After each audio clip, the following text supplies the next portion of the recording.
Hi guys, it's me, Chatter HD, and welcome to race day for the 2025 British Grand Prix at Silverstone, the halfway point of the 2025 season. And what a grid and race we have in prospect.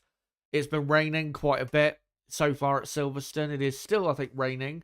The rain, though, will probably finish in the next half an hour or so. So the race itself is going to be mostly dry, I think, but there is a decent chance it will be a wet or damp start. So yeah, we're in for a very exciting race today, and I think that is for whether it's wet or even if it's bone dry for the entire Grand Prix.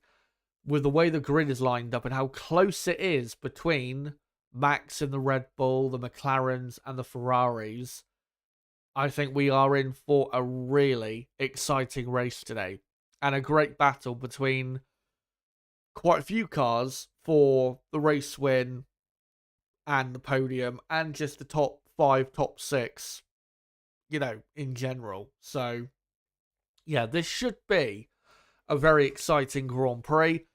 British Grand Prix does tend to be consistently one of the best races of the season. It was obviously one of the best races, if not the best race, you could argue, last season. 2022 was a classic. 2021, 2020, 2019. Again, you can just keep going on about the great races we've had here in the last few years at Silverstone. And hopefully this Grand Prix, coming up in just under 2 hours' time, will be another edition to add to the classic British Grand Prix. And like I said, there is a really great race on our hands with the grid we've got. We'll get into the starting grid in just a moment, but I just want to say I hope you guys are all well ahead of what is, again, a very promising Grand Prix on our hands. And I hope you can join us today in watching along and enjoying the British Grand Prix at Silverstone. If you can't watch the race, though, but you want to keep up to date with what's going on, this is a great place to be, as we'll keep you absolutely up to date with everything going on in the British Grand Prix. Of course, over the 52 laps. So, yeah, cannot wait for this Grand Prix. It's probably one of, if not the most anticipated Grand Prix, probably of the season so far, given the grid we have going into the race itself. It really is set up perfectly. So yeah, cannot wait for it. Of course, my co-commentator Niblo, who usually joins me for these race watch-alongs, he will be joining me this afternoon. He'll be joining us in about an hour and 20 minutes from now to build up to the race, and then of course be on commentary for the race itself as well. So yeah, he'll be joining us, and as well, of course, there is a poll running in the chat as usual, and that poll will keep running until right before the race begins. And simply, I have asked you guys, who will win the British Grand Prix today? Will it be Max Verstappen, Oscar Piastri, Lando Norris, or Lewis Hamilton? Out of those four, who wins the British Grand Prix today? Let me know in that poll. And again, right before lights out, I'll finish up the poll results and we'll get into the race, obviously, at that point itself. So yeah, we'll see who you guys vote for. If you want to give me your podium predictions or top 5 predictions, of course, post that in the live chat, and I'll make sure to read out some predictions as I go through your comments, which will be soon. So yeah, make sure to give me your thoughts ahead of this British Grand Prix. And a Grand Prix that is absolutely crucial for the Drivers' Championship, especially with the top 3 being occupied by 3, or the only 3, title contenders in 2025. Max Verstappen on pole absolutely must win this race. No doubt about it.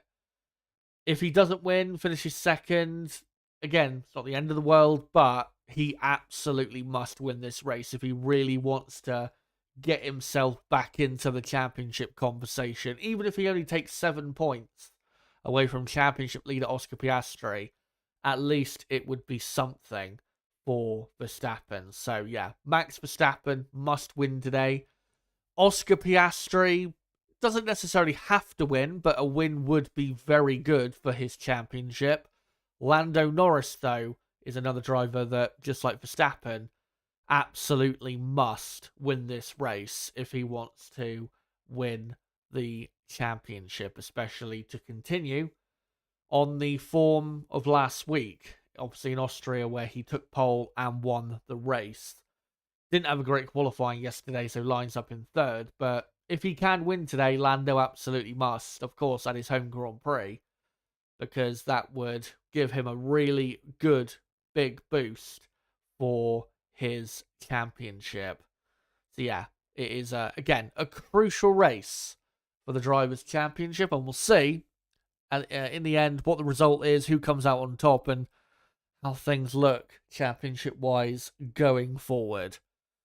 But let's get on to the results of qualifying and what our starting grid is for this British Grand Prix. Max Verstappen on pole position by about 1/10 of a second ahead of Piastri, Norris and Russell in fourth place in very close company. And obviously the two Ferraris just after that. The lap yesterday by Max was very special. It really, really was. That Red Bull car was not the quickest car in qualifying. It was probably the third best car at best in qualifying. But Max, because he is the best driver in the world and he is such an elite driver, he produced an absolutely stunning lap right when it mattered and delivered what could be a crucial pole position, because if it does lead to a race win today, it really could be a massive turning point in his season. So yeah, the absolutely massive result from Verstappen there. Again, we'll see if it turns into a win for him today, but it was just incredible what he did yesterday, especially after the first two sectors, him being a quarter of a second up. I was flabbergasted, truly, by the pace he showed on that final lap. It was just out of this world. It really was. Oscar Piastri, though, lining up in second. Piastri, I don't think he's going to be that disappointed to be in second. He's ahead of his teammate on the grid. I think he'll be happy with that. And I think Oscar would definitely just hold his hands up and say that Max was just too good in qualifying. But as Oscar has done so many times this year, even if he's not taken pole, he has still put himself in a position to still, I won't say definitely win the race, but he still put himself in a good position to go forward and win the Grand Prix. So yeah, Piastri still looking very good, I think, for this Grand Prix, whether it's dry or wet. Lando Norris third. Yeah, Norris absolutely disappointed at the end of qualifying there. Pole position was on offer. It was on offer for basically 5 of the top 6 drivers, and Lando was one of those drivers that absolutely failed in the end in Q3. Very disappointing from him. Third is not the end of the world. He can absolutely win from there, but I just don't think he will, given the form that he has shown this season. George Russell fourth.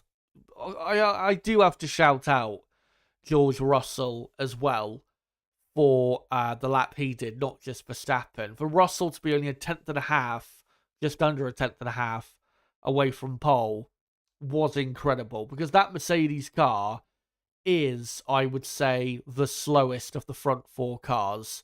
So for him to get right in there in fourth, nearly get on the front row, was incredible for Russell. And once again proving that when it comes to qualifying, he is absolutely a demon over a single lap.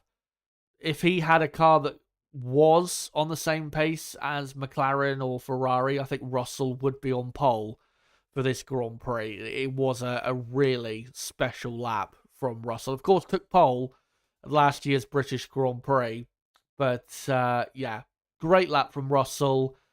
I'd be surprised, though, if he can keep up fourth in this race today, because, again, the Mercedes car is quite clearly the slowest of the front four teams.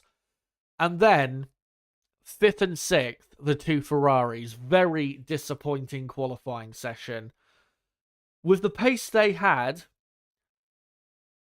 the prediction I had of for Ferrari going into qualifying was third and fifth. That is really the bare minimum of what they should have got in qualifying yesterday. And that would have set them up well to possibly fight for the race win. Maybe not get it, but at least fight for it. But yeah, both drivers messed up in the final sector.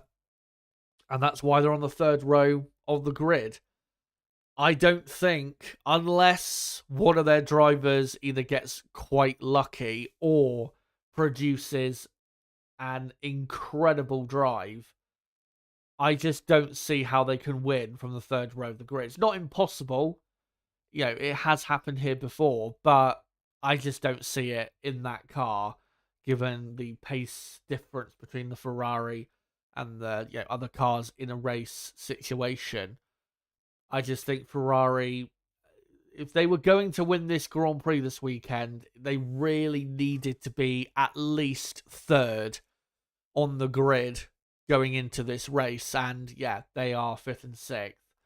So yeah, very disappointing. I think they can definitely finish on the podium, though. That's definitely a possibility, but winning the race, I think, is just a step too far because of where they are on the grid. And if they can't get past Russell on the first lap, that's going to be the first job is clearing Russell, who will probably be slower than the Ferraris because the Mercedes car is the slower car this weekend. So, yeah, Ferrari, disappointing. But one thing that is encouraging is that Ferrari clearly have improved quite a bit, because that was the first, well, not the first, but one of the only qualifying sessions this year where Ferrari actually had a proper chance at pole. Monaco was another one of those weekends.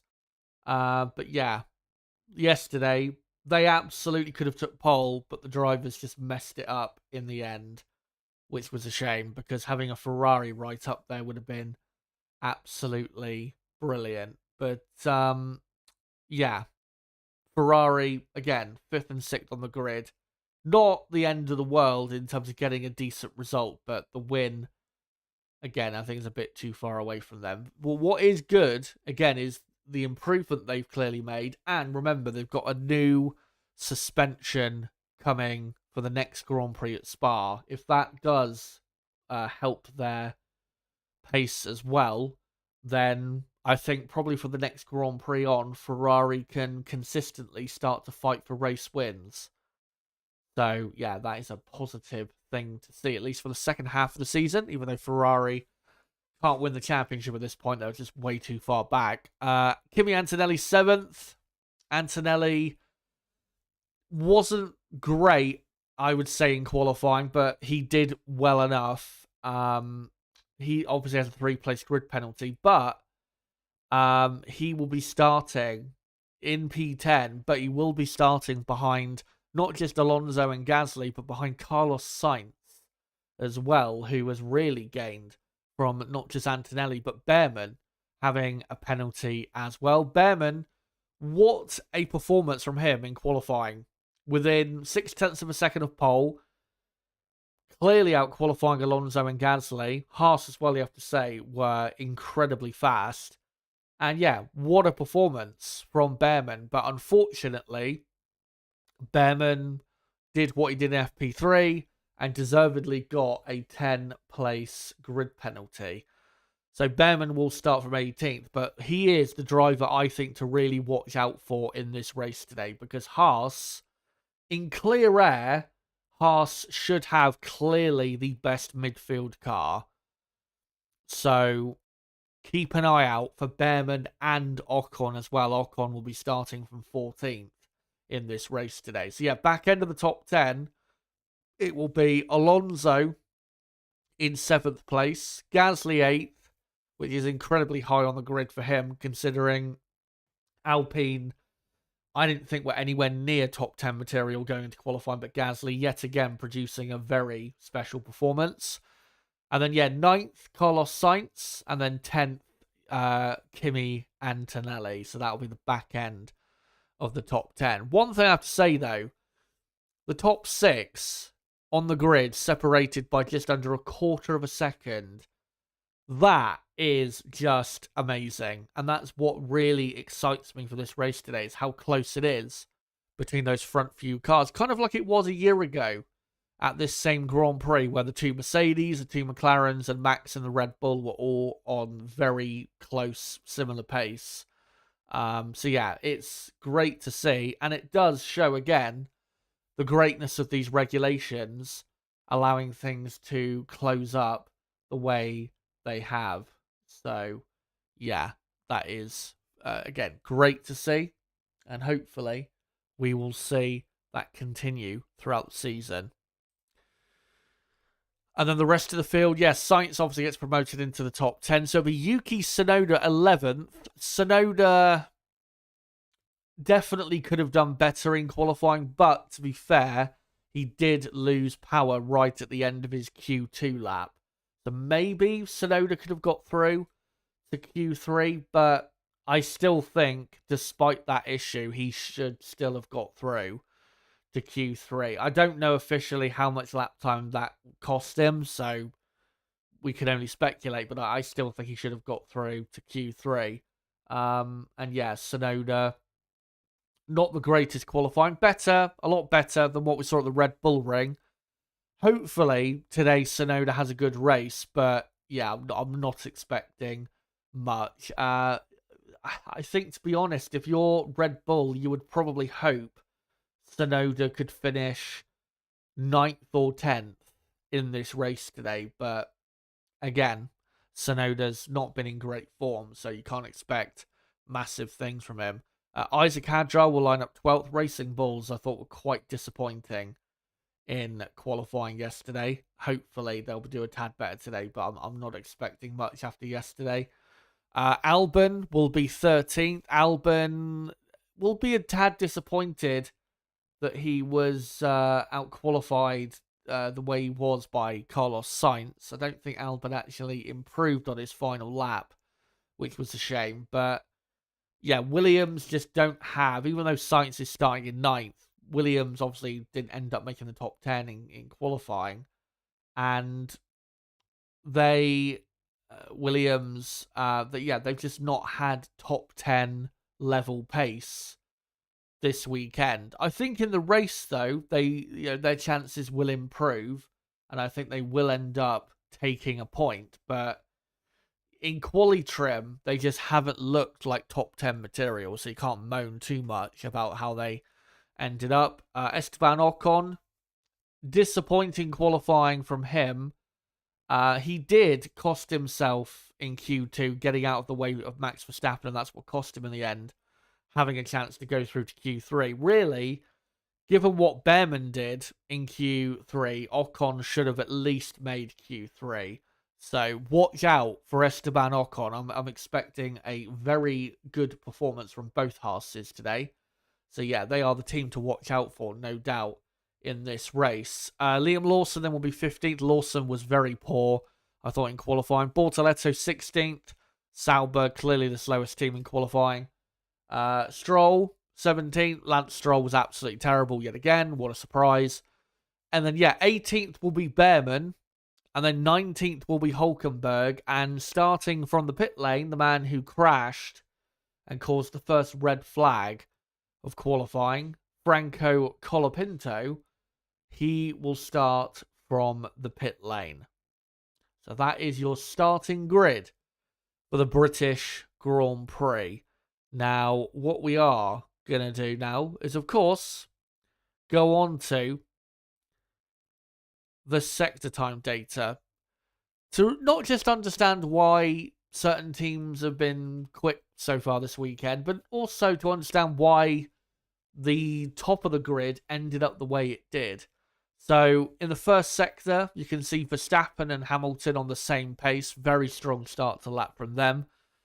And then Williams, surprisingly the third best team in the first sector, even though they never even got through to Q3. So yeah, very strong Williams, I think, through the slow speed corners, which, to be fair, we have seen all season, and in slow speed corners, Williams have been very, very good.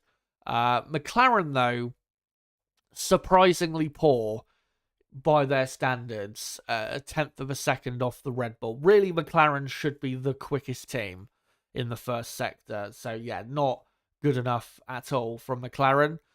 And then just behind, you got the Haas and the Aston Martin, very good pace from them. Mercedes, then the seventh best team overall in just the first sector. Yeah, they could do a slight bit better, but you could also say that of McLaren. So I don't think you can moan too much about Mercedes' pace. And then a bit of a drop-off then to Alpine, and then another drop-off to Racing Bulls, who were quite poor in the first sector, which I think has been the only real issue this weekend is their first sector pace. It was really poor in practice as well. So yeah, Racing Bulls not coping well because of that. And then Sauber, half a second off the pace in just the first sector alone. And then the middle sector, which is the part of the track that really does showcase, for me, the difference between the cars. Red Bull, the top of the timesheets, but I still think them being at the top of the timesheets in this part of the lap is not entirely, of course, down to Max, but Max does contribute to this pace of the Red Bull in this part of the lap quite a bit. The McLaren and the Ferrari, in especially the high-speed corners, does, to me, look not way better, but a tad or so better than the Red Bull. But Max, because he was just at one with his machine yesterday, he was able to be just this incredibly quick. Remember how slow Red Bull were in the middle sector on Friday? They were, I think, 3.5 tenths or 4 tenths off the pace in the middle sector? So yeah, just an incredible clawbacker performance. Mercedes, not great, but that's really, around this track, that's really why Mercedes are lacking pace, because in the high-speed corners, they just don't have what it takes compared to the teams ahead of them. 2 tenths off the pace in the middle sector. And then a bit of a drop-off to Haas and Aston Martin, looking very good in this part of the lap. Racing Bulls looking better, but still not amazing. Not as great as they were on Friday through the middle sector. Quite a drop-off from Williams, which is not a surprise. After the first sector, the Williams is not that good. And then they got the Alpine, and then Sauber, for some reason, 8 tenths off the pace. That is quite poor from Sauber. And then the final sector is, of course, you've got the Hangar Straight, Stowe Corner, and then the final chicane. The final chicane where, of course, quite a few drivers messed up at the very end. George Russell, that's really why he was able to get fourth on the grid, because of those other drivers messing up, and he had the best final sector of anyone. And then, yeah, Piastri and the McLaren, half a tenth away. Hamilton, about 3/4 of a tenth away. And then Max, a tenth of a second off. Max, admittedly, on the radio after his pole lap, did say that he took the final sector pretty easy because he saw how far up he was after the first 2 sectors. So I think Max could have done better in the final sector than what he showed. But yeah, it wasn't necessarily needed. All he had to do was keep it together, really, and he was going to get pole, and of course he did. Alpine, much stronger for some reason in the final sector, not quite sure why. Haas still and Aston Martin consistently right up there. And then you got Racing Bulls, Sauber, and Williams, the slowest team in the final sector. But in the midfield, the 2 quickest teams, again, in clear air, are the Haas and Aston Martin car. Haas, though, 14th and 18th on the grid. Obviously, Behrman's penalty really hurts. So yeah, that is what we need to keep our eye on for this race with Haas, because they definitely have much more pace than the cars around them on the grid. So watch out for them. But overall, if I go back to the top 10 quickly, overall, I would still say McLaren, I think, overall had the best car in qualifying. Second, very close behind, I would say Ferrari. And then third, I would probably say Red Bull just ahead of Mercedes. And again, that's what makes Max's lap so special. That, third best car in qualifying, and he took pole when he should have been, a few positions lower, realistically. But yeah, again, special lap. The Mercedes, definitely, again, the slowest of the front four teams. And then outside of that, Haas, I still think clearly the best midfield team. Aston Martin, 6th. 7th. You probably have to say Alpine, but I think their race pace will be a bit worse today than what we saw in qualifying. And then 8th, I'd probably say Williams, just ahead of Racing Bulls. And then Sauber, you'd have to say clearly at the very back. And again, that's what makes the race so exciting today. Is you've got the two Haases who have the fastest midfield car, yet they're towards the back of the midfield. And then up front, you've got Max on pole in the third best car, ahead of the quickest car, who's, the next two positions behind him. And then you've got the second best car in 5th and 6th. That really is what makes the grid so exciting for this race. So yeah, cannot wait to get into this Grand Prix when it gets underway, which will be another hour and a half from now. But another thing to look at, in terms of what contributed to qualifying and also things to look out for in the race, is the top speed data. And this speed trap data, by the way, is from the speed trap located at the end of the Hangar Straight going into Stowe. And it was said by many that Red Bull took quite a bit of wing off their car to be quick down the straights, and that is exactly what they did. As you can see, Red Bull incredibly quick down the straights, and Tsunoda in the entire speed trap chart was in second. So Red Bull first and second for all 20 drivers. So yeah, Red Bull, that definitely helped them to a degree. We cannot deny that, but Max still had to drag out of the car what he did to get on pole. So yeah, Red Bull have a very, very good top speed. We have seen a few times this season them taking some wing off to make them a lot quicker down the straights to help them in qualifying. The last time they did that was in Montreal, which, again, helped in qualifying. In the race, it did not help them manage their tyres, but they did end up finishing in the position they qualified in. Today, they need to really hope for as much rain as possible. In terms of, for two reasons. One, because Max in the wet is incredible, but also the tyre wear will not become as big of an issue, I don't think, if it's wet for a few laps. In the dry, especially given we have slightly softer tyres this weekend than what we normally get at Silverstone, that is going to hurt Max's chances, that extra bit of tyre wear. And most likely, he will have to pit the earliest out of the front few cars if it is dry. So, yeah. It, again, helped in qualifying, the top speed, and it will help in the race to a degree in terms of, not being overtaken or not being overtaken as easily. Or if he needs to do any overtaking, again, it will help. But it will hurt him in certain situations in the race, no doubt about that. But, yeah, very impressive top speed for Red Bull. Alpine, clearly, that's why they had a good qualifying. Gasly was only slightly slower with his top speed than Colapinto. And yeah, clearly that's why Alpine were right up there in qualifying, because, again, their top speed was a bit better than others. Gasly, though, we still have to give a lot of credit to him, just like with Verstappen. Even though the top speed was really good, the lap was still made mostly by the driver. Williams looking very good with their top speed. Aston Martin as well. Ferrari as well typically have a very good top speed because their engine is the strongest. Mercedes just behind them. And then you got Racing Bulls. And then McLaren, who are 7 kilometers an hour slower than the Red Bull down the straights.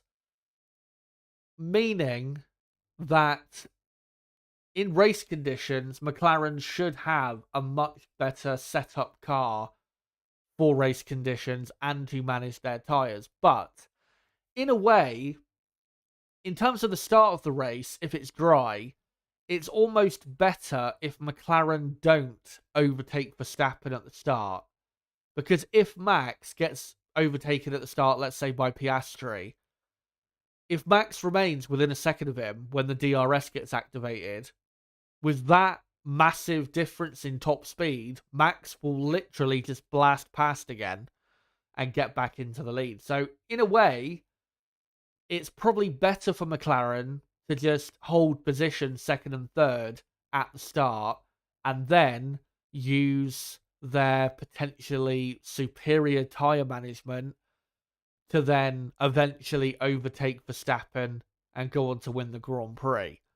So yeah, it'd be interesting to see how that all plays out. But yeah, if I was Oscar Piastri, I would definitely be considering that as a strategic option, not to not overtake Max. If obviously you get a better start than Max off the line, you've got to go for the position. But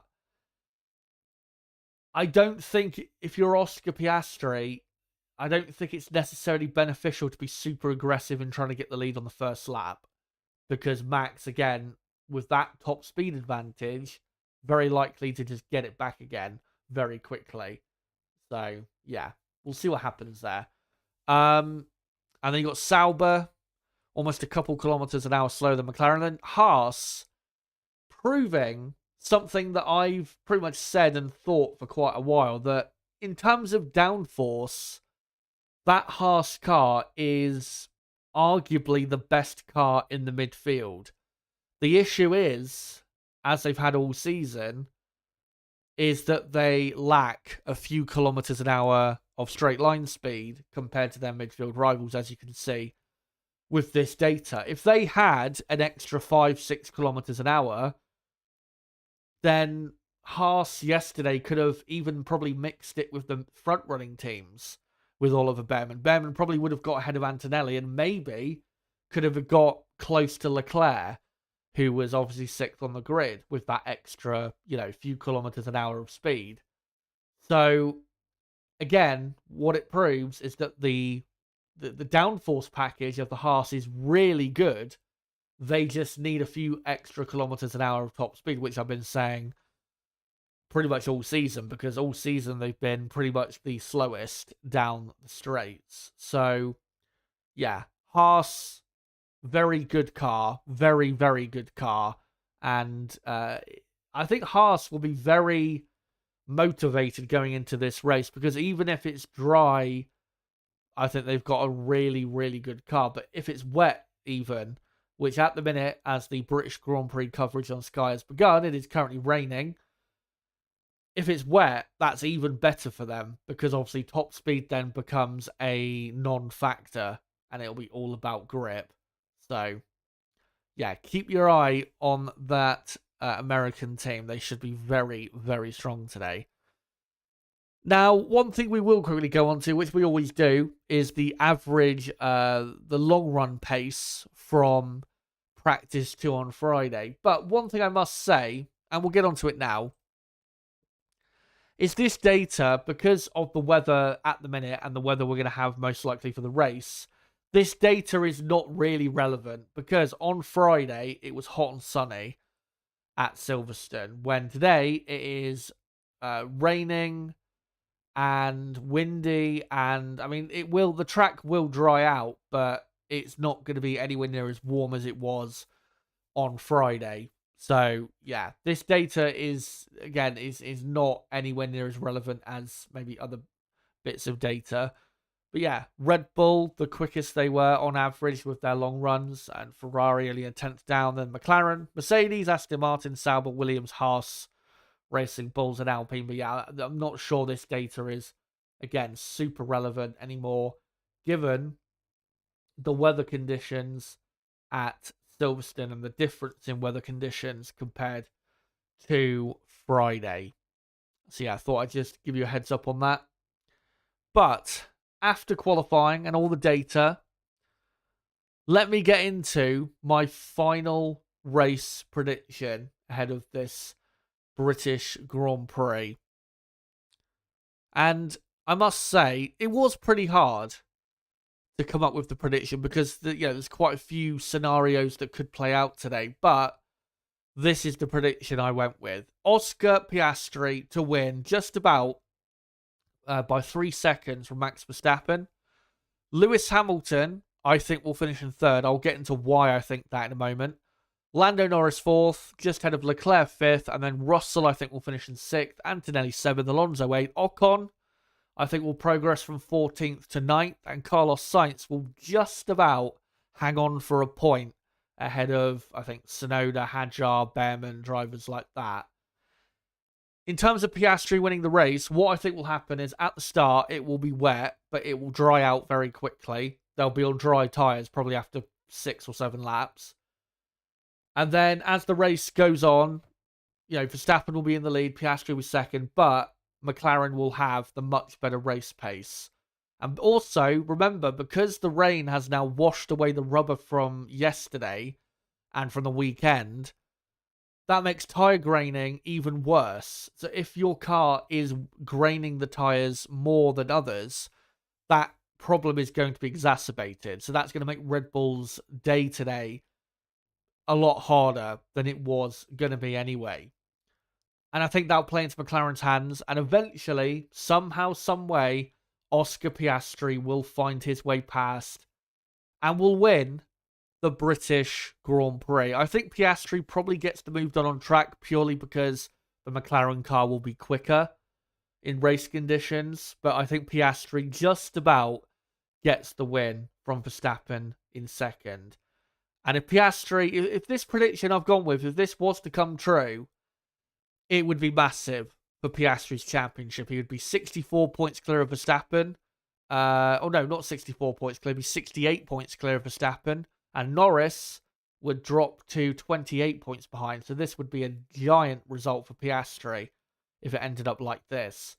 But in regards to third place, what I think will happen is Lando Norris, I don't think we'll have a great race today in terms of overall speed, but I think what will happen is Lando will kind of be in the battle with Piastri and Verstappen, but Ferrari will be pretty quick today and they will come through, they'll get past Russell, and then they'll start to fight for the podium. And I think because he's performed a lot better this weekend, I think Lewis Hamilton does eventually find a way past Lando Norris, whether it's in the pit stops or on track. And then I think Hamilton secures third place. And then another reason I'll go with Hamilton in third is because Lewis Hamilton always is on the podium here. He always is. Obviously, won last year's Grand Prix. 2022 and 2023, he was third. 2021, he won. 2020, he obviously won on 3 wheels, and in the other race, he finished second. The last time Lewis Hamilton did not finish on the podium at Silverstone was 2013. That was his first year with Mercedes. That was the race where his tyre blew up when he was in the lead, and a race that he was probably going to win. So it just shows you how incredible Hamilton is around this track. And I think with the pace the Ferrari have got, and Hamilton is looking better in terms of his form now than he was a few weeks ago, I think Hamilton gets on the podium. So yeah, Lewis Hamilton third, and then Norris will be just behind in fourth, and Leclerc right behind in fifth. I expect those three to be very close in this race. And then with Russell sixth, I think Russell, at the start, probably will keep ahead of the Ferraris, but eventually the Ferraris will get past because the Ferraris are just simply quicker.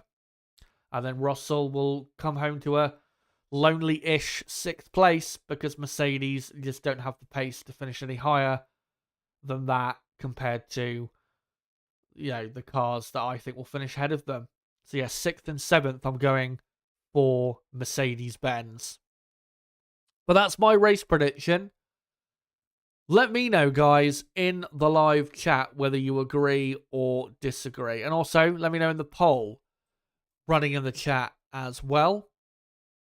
And I'll make sure to come to your comments pretty soon, as we've got an hour and 20 minutes to go until the race begins. I'll get the timer back on screen in a moment. Just waiting for the next minute to tick over. There you go. So an hour and 19 minutes remain.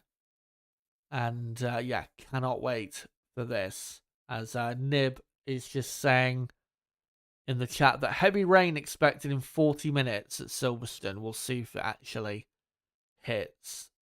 Anyway, one thing we will get onto in a moment is race strategy. Now, obviously, we're going to be talking about strategy in terms of dry weather. In terms of how wet it's going to be for the race and how long we're going to be on inters or wet tyres, we'll have to see when we get to the race. Again, the British weather is unpredictable, so I can't sit here and say for sure.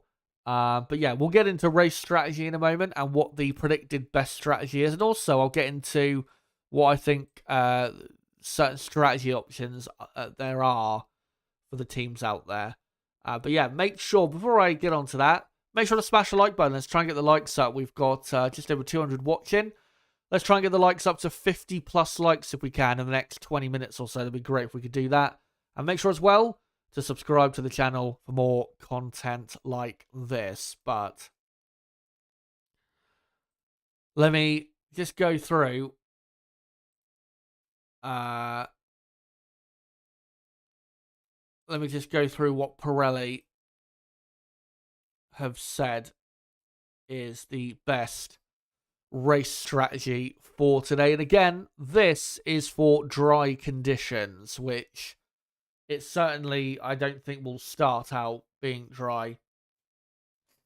So yeah, let's have a look at this. So according to Pirelli, they think the absolute best strategy today is a one-stop race, starting on the medium and then pitting between lap 19 and 25, and then finishing the race on set hard tyres. That is a pretty basic one-stop strategy, and it is doable. The reason a one-stop strategy here is doable is, one, because, well, mainly it's because of the pit lane loss. The pit lane loss is like, what, 27 seconds or something? It's one of the longest on the calendar. So, yeah, that really does contribute to things. There are two stop options, though. You could start on the medium and pit between lap 12 and 18, go on to set hard tyres, pit again between lap 32 and 38, and then finish the race on another set of hard tyres. Or start the race on the mediums, pit between lap 14 and 20, and go on to a set of hard tyres, then pit again between lap 36 and 42, and finish the race on a set of soft tyres. Remember, the three compounds this weekend are the C4, C3, and C2. And then there's another one-stop option, which is to start on the hard tyre, pit between lap 27 and 33, and then finish the race on a set of mediums. But again, that is for dry conditions. We don't know, again, it is likely to be a wet start, but we don't know how wet it will be. We don't know how long the rain is going to last. It might last for half the race, most of the race. We literally don't have a clue. But if, let's say, and let me just clear my throat before I say this.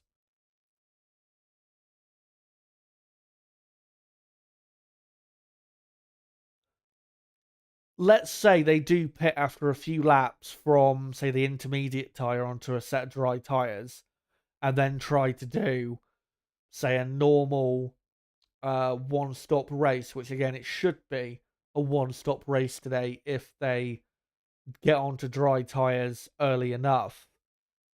Again, Verstappen is the most likely to pit out of the earliest to pit out of the front few cars because he has one, lower downforce on, and two, the Red Bull has been, as of recent, wearing out its tyres a lot more than others. So, yeah, that is what is most likely to happen with Max. Him coming in, maybe not the absolute first, but one of the first drivers to come into the pits. And then McLaren, you'd imagine, would go maybe a couple laps longer. What is going to be interesting, though, is if, let's say, they move on to dry tyres after a few laps, what will be interesting is what Ferrari do. Will Ferrari decide to go a lot longer into the race before making, their final pit stop? That is what is going to be interesting, I think, strategically about this race. And that's why I'm kind of hoping we don't get, in a way, from Ferrari's perspective, a completely wet race, because it would really hurt Ferrari's chances. I don't think Ferrari in the wet are going to have a great car. And also, again, on strategy, I don't think they can really do much to go from 5th and 6th up into a podium position in that type of Grand Prix. So, yeah, from Ferrari's point of view, they'll be hoping that, if it is a wet start, which again, it is very likely to be, that it doesn't last that long before they get, some dry tyres on. Because I think in the dry, they have a better chance, do Ferrari, of finishing on the podium and even possibly winning this Grand Prix. So, yeah, with Ferrari, again, we'll have to see how the weather plays out. The more rain that falls, the longer the rain lasts, the longer the track stays wet enough for wet tyres, that hurts Ferrari's chances. So, again, we'll have to see how that plays out. But, yeah, we'll see, at the end of the day, what happens. But with a wet start, what will be, most interesting is, of course, who will who will have the first bite of moving on to, a set of dry tyres. Because looking at the weather radar, the race is definitely going to finish dry. And I reckon the last 10 to 15 laps are definitely going to be dry. Whether before that it's dry, we'll have to see. But again, the last 10 to 15 laps, I reckon, will be dry enough for dry tyres. So, yeah, it'll be interesting to see who decides, to go for the dry tyres the soonest. Because if you do go, say, a lap earlier than others for, a set of dry tyres or the right tyres to what you need to be on, it can make or break your race. I mean, look at last year with Oscar Piastri. Oscar Piastri was right in the fight for the win. He was right behind his teammate Norris, who was leading the race, I think. Lando pitted for a set of inters, and Oscar was kept out on track. And that's what cost Oscar a chance of winning the British Grand Prix last year.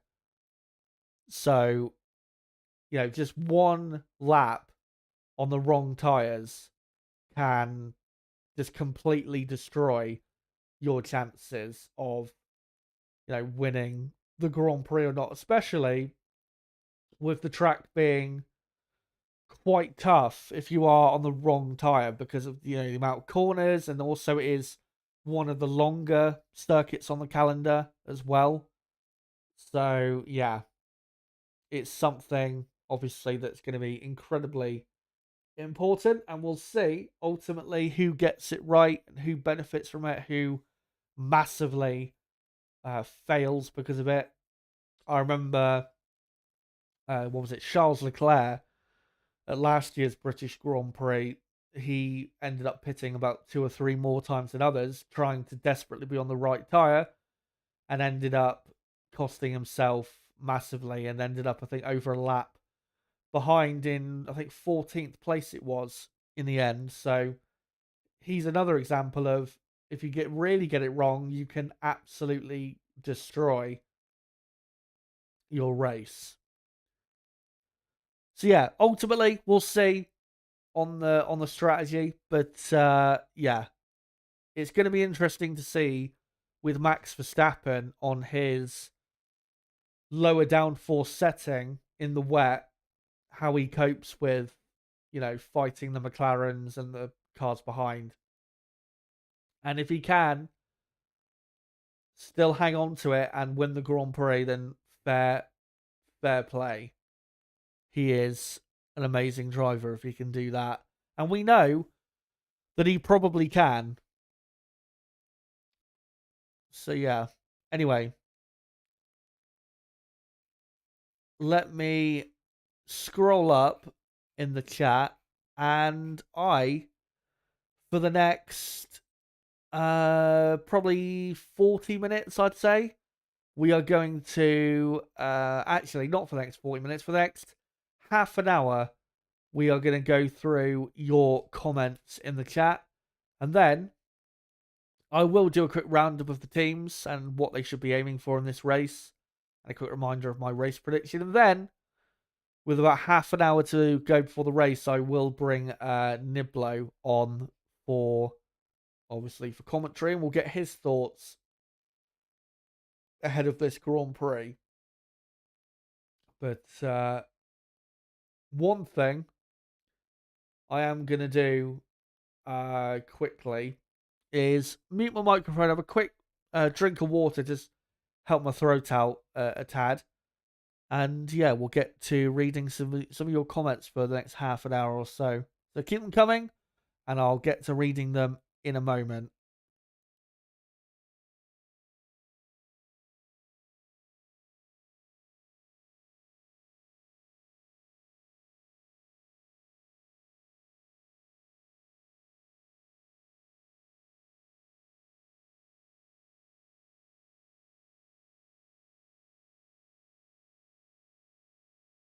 Right, so there you go. That's a lot better. And actually, one quick thing I just want to quickly mention in terms of a content update is I just want to get into quickly what the plan is for between now and the next Grand Prix. Because the next Grand Prix at Spa, instead of it being 2 weeks away like it would be normally, with a slight break in between races, it's actually 3 weeks away. So we have a bit of extra time between between now and the next Grand Prix. As I announced last week, the plan is, obviously, today I'm doing this race watch along. Tomorrow, there will be a podcast reviewing the British Grand Prix weekend. And then after that, between that podcast tomorrow and the Belgian Grand Prix weekend at the end of July, which of course is this month, there will not be any content on the channel. And the reason that is because I will be busy getting content ready for the summer break, which, as I talked about last week, I've got at least three videos that I will be releasing on the summer break. And I want to try and, again, get those videos hopefully done before the summer break begins, so I can have my own personal break during the month of August. So yeah, that's the plan between now and the Belgian Grand Prix. And then, obviously, after this weekend's race is finished, there is 2 more races to go before the summer break at Spa at the end of this month. And then a week later, we are at the Hungaroring in Hungary. The plan, in terms of content covering those Grand Prix, the plan is for the Belgian Grand Prix, I'm going to do both a quali and race watch along. But then for Hungary, unless it's going to be a wet race, I am only going to be doing a qualifying watch along for the Hungarian Grand Prix. Again, unless we get a wet race in that Hungarian Grand Prix weekend. And the reason that is because I expect, in dry conditions, I expect McLaren to absolutely smash everyone around that track. So, yeah, qualifying is really all that matters in the dry that weekend for me. So, yeah, that is the plan in terms of the content covering those final couple races before the summer break. And then we'll get into the summer break. There'll be 3, maybe 4 videos during that time. And then at the very end of August, we'll be back for the Dutch Grand Prix at Zandvoort. And then a week after that, the Italian Grand Prix at Monza. So, yeah, in terms of the plans for those Grand Prix, I'll let you know probably in a month from now when we get to the, say, Hungarian Grand Prix right before the summer break. But, yeah, that's the plan content-wise between now and, say, the end of the summer break, which is, yeah, the very end of August. The Dutch Grand Prix is on, was it August the 30th and 31st is the weekend it's on. Yeah, quite a while away, nearly 2 months away. But with how fast the year's going, at least for me, I'm sure it'll be probably in a couple of weeks, at least feeling-wise. Anyway, let's get on to your comments and make sure, again, to keep them coming as we've got just over an hour left before the race begins. Off-Dris is Chaz, unfortunately for Ferrari. That car in the wet, it's going to be a disaster. They needed a dry race. I don't think it's going to be a disaster, but I think, yeah, it has hurt their chances quite a bit. A full wet race, I don't see Ferrari on the podium. Not because the two drivers are not good enough, but because the car, I don't see it handling well enough in wet conditions.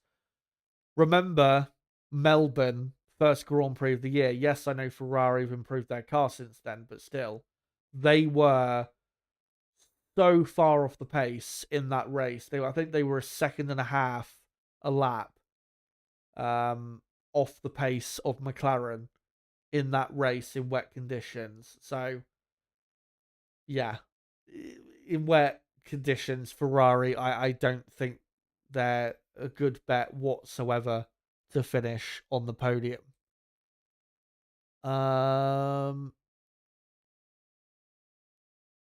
Astro says, and good to see you, by the way. And hello to NYC, who says, thank you, good to be here again. Nate from South Africa, good to see you. Hope you're doing well. Astro says, I fear Max will win a wet race. Hope not, though. Hoping for an Oscar victory or failing that a Lewis Hamilton one. In terms of pure driving skill, obviously a wet race does favour Verstappen. But again, because of the setup of his car, that does hurt him to a degree. So, yeah, we'll just have to see how it plays out. But again, no matter what the conditions are during the race, Max Verstappen must win this race if he wants to win his 5th World Championship this year. If he doesn't win today and Oscar Piastri does, then at that point you could say championship's over. So that's how crucial this race is in keeping him in the fight. And then if he does win here, he'll probably need to win at Spa in 3 weeks, where we know that is his strongest circuit. As long as he doesn't have a grid penalty like he seemingly has every year at Spa, then he should have a very good chance there as well. Astro gives his prediction. Piastri to win from Hamilton, Russell, Hülkenberg 4th, and Tsunoda 5th. That would be absolutely mental if Hülkenberg finished 4th. Remember, Hülkenberg is starting 19th. So, yeah, that would be mental. And then he says, Leclerc 6th, Alonso 7th, Ocon 8th, Behrman 9th, Norris 10th. Yeah, that would be absolutely mental. And even him saying that is quite some prediction.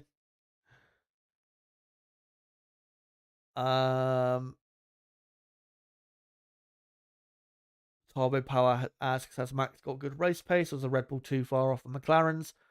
In the dry, McLaren have probably got a 10th per lap in clear air over Red Bull, maybe 2/10 you could say.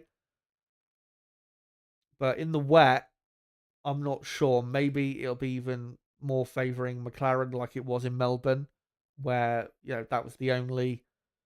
I mean, we had the start of the Miami Grand Prix. We had a damp track in certain areas, but it wasn't a wet race, was it? Yeah. So in terms of wet weather performance, that Melbourne race is all we have to go off, and of course the cars are quite a bit different now than they were then. Um,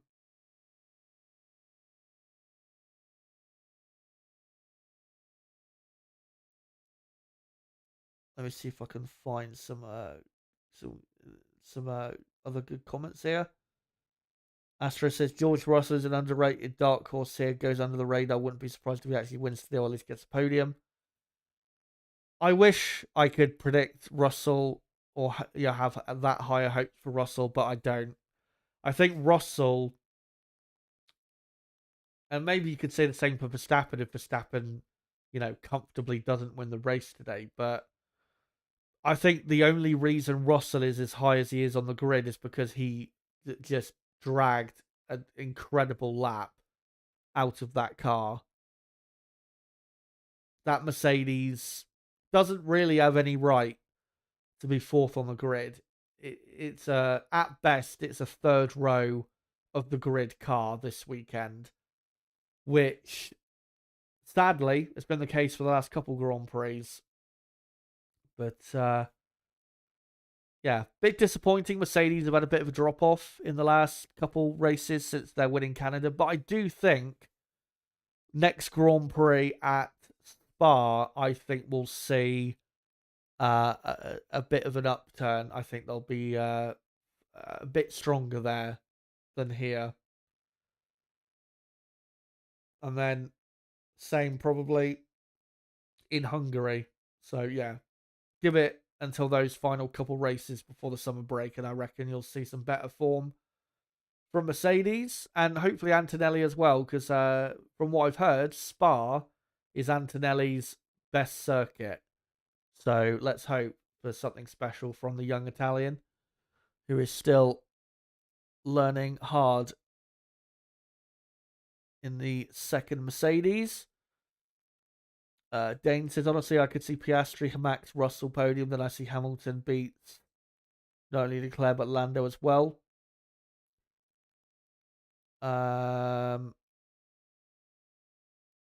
Astra says, Gasly's been really impressive. Does deserve a good result today for his efforts.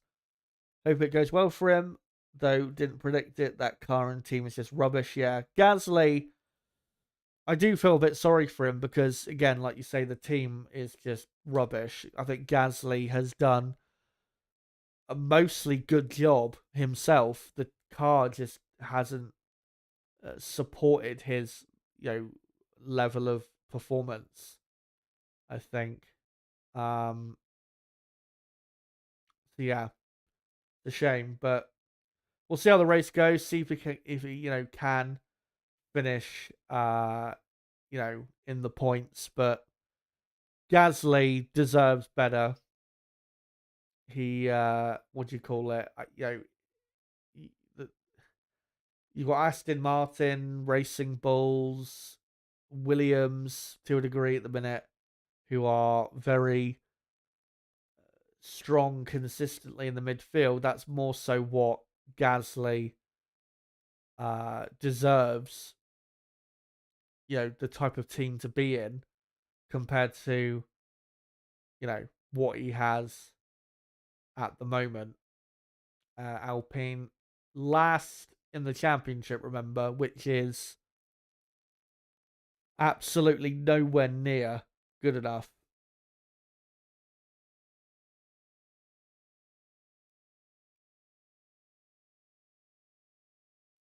Right, let me see if I can find any more good comments in the chat. Make sure to keep them coming.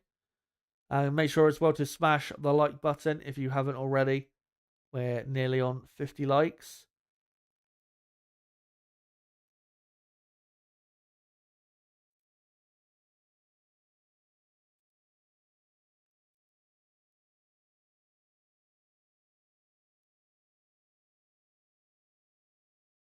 Andy St. Clair says British Grand Prix is the best. If they ever get rid of it, I'll stop watching F1.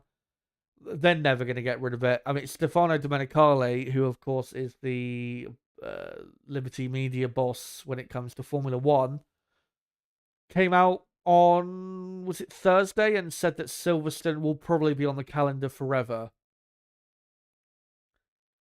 And it should be. It should never leave the calendar. Anyone even suggesting it should be sent away from Formula One and its circles and our community and never be allowed back in.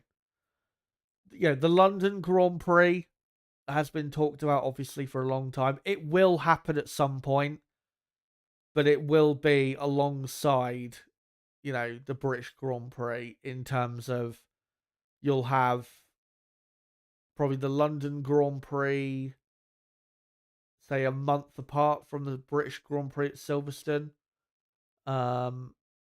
Yeah, I wouldn't be surprised if that happens. Kind of like what you have with in the United States, where you have the US Grand Prix in Austin in October, and then about a month later you have the Las Vegas Grand Prix. Wouldn't be surprised if we have that at some point. But and obviously we do have that next year with was it in Spain? You've got the Spanish Grand Prix in Barcelona, and then later in the year in September, the Madrid Grand Prix for the first time will be I think just after Monza it is in the calendar next year.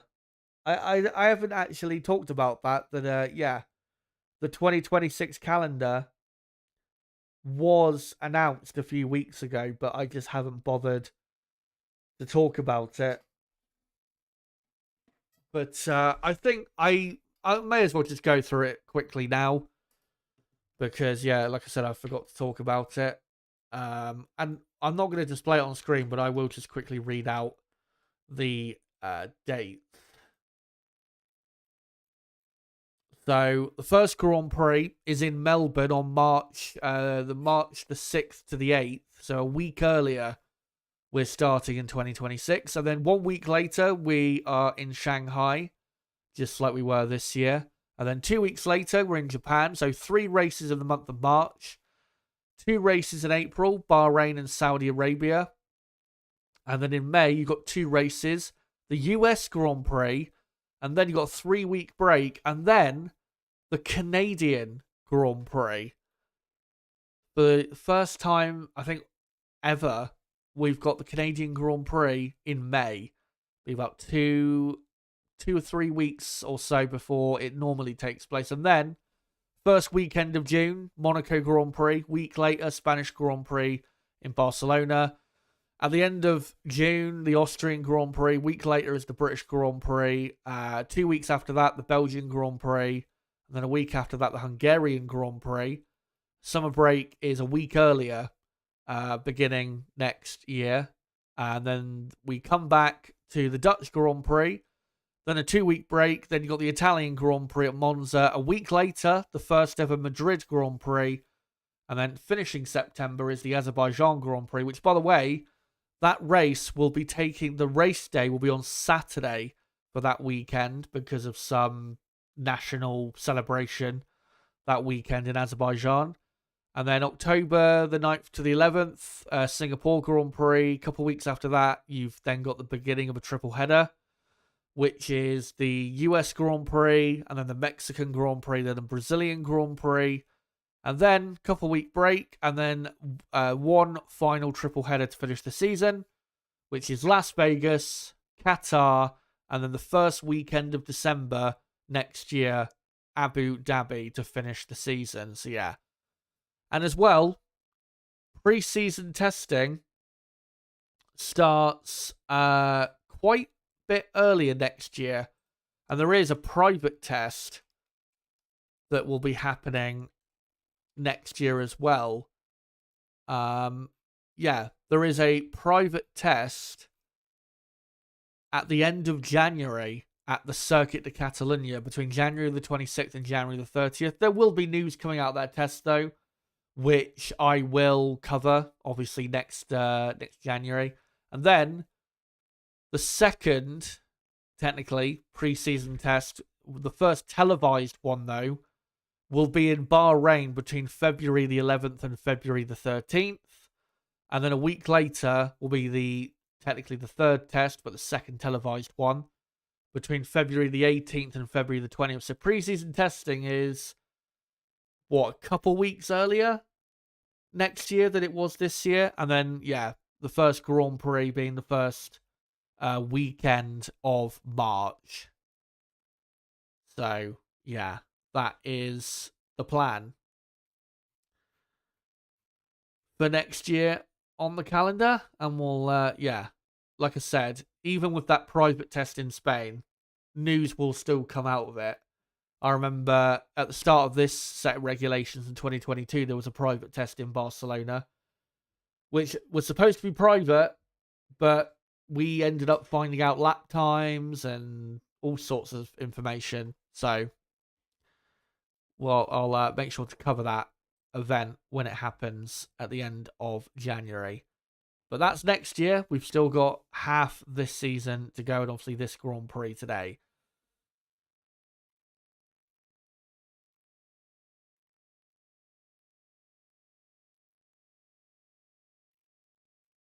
Right, let me find some other good comments in the chat here if I can.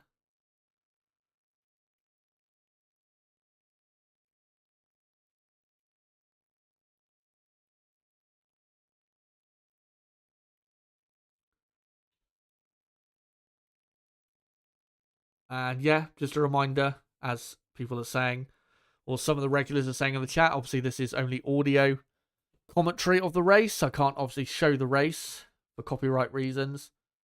Yeah. Will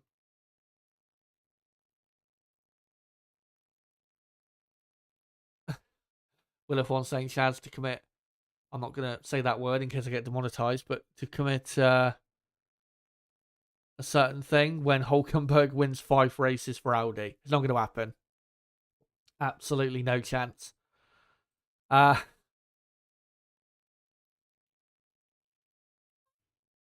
Nib saying if Hulk wins this race, you'll hear me fall off the chair. Absolutely.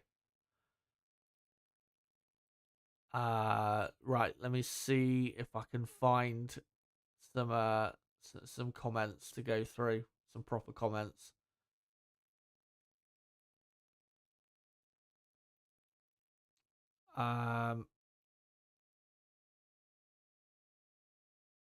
Will F1 saying Lando no WDC wins. Most likely going to be the case, you'd imagine, for his career based on how what he's shown us so far.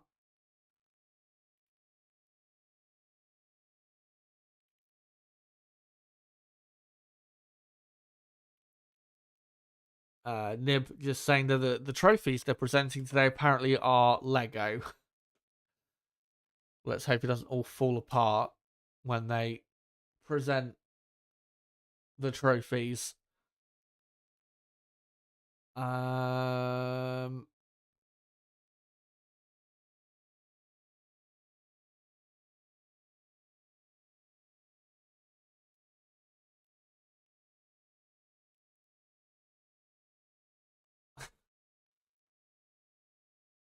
Nib saying to set up Nightbot again. Maybe, but thankfully we are able just about to be on top of it.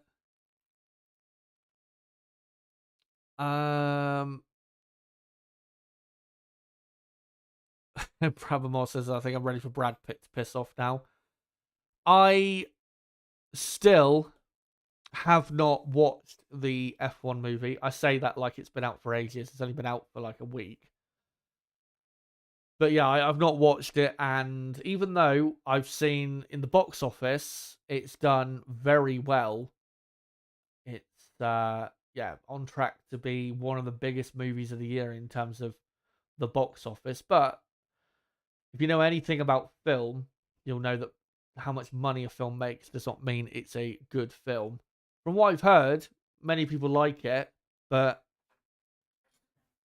I haven't seen it yet, and I am not planning on seeing it until it releases on streaming platforms, which will probably be I would imagine at Christmas when it comes out on Netflix, you'd imagine, or something like that. So I will give it a watch at some point. But yeah, from what I've heard of the story, which is really, when it comes to films, and I've just obviously finished being a media slash film student for 3 years, and my main focus when it comes to film is the story, the writing, the characters, rather than all the show off stuff. Um, yeah, in terms of the story and the writing, I've not heard great things, so I will reserve judgment until I see the film for myself, uh, whenever it releases on Netflix or Amazon Prime in the next few months. But again, from what I've heard, story wise, it's not the greatest. So yeah, that's why I'm not going to bother going to watch it in person, because I just, again, I'm more so interested in the story side, and I haven't heard the best things, and I don't want to waste my money. So I'll just wait until it comes out later this year. The next film in cinema I'm probably going to go watch is probably Christopher Nolan's next film, which it comes out, I think, exactly, or is it just over a year from now? So it's probably the next film I'm going to wait to go cinema for. And then after that, probably the next Batman film, which comes out, I think, next year as well, does it? Or actually the year after, I think it comes out. So yeah, I don't go cinema quite often, is the point I'm trying to make. And it takes really something that I know is going to be great for me to, attend. The last film I went to see in the cinema was it Oppenheimer, a couple years ago, and before then I'd not gone to the cinema for nearly 10 years. So yeah, but what do you call it? If any of you guys have seen the F1 movie, then post in the chat what you thought of it. I've heard very good things about the visuals and the production quality, which again is a very important part of film and media, but it's not the most interesting side to me. Again, I'm more interested in the story, characters, writing side, but from what I've heard, the production quality is top. And obviously the guy who I think has directed the film is the guy who did Top Gun 2, which I saw a couple years ago. And that was I didn't obviously see it in the cinema, I watched it at home, but that was an incredible film. So yeah.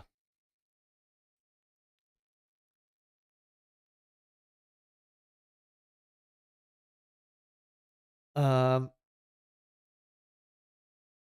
Rounded Protocol says, fan of Batman, how old are you? Well, I'm an adult, but doesn't mean I'm gonna just stop liking certain characters and certain films. And if you look at the superhero genre, the Batman films tend to be consistently the best or better films compared to a lot of the other series. Um, that you get with other superhero genres. For example, what is it? Superman's just come out, but I have absolutely no interest in seeing the film. Mainly because I've never been a Superman fan, because I've never been interested in the character, but I've always been interested in, Batman and that universe and that, the setting and all of that. So, yeah. And plus, the last Batman film that Matt Reeves directed and wrote was top notch, and he's a really top director and filmmaker. So yeah, I'm looking forward to seeing what he does with the second one whenever that comes out. Not for another, I think, 2.5 years.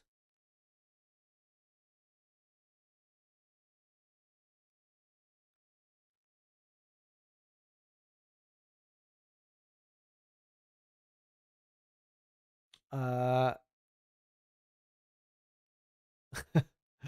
cheers, Rooks, for that.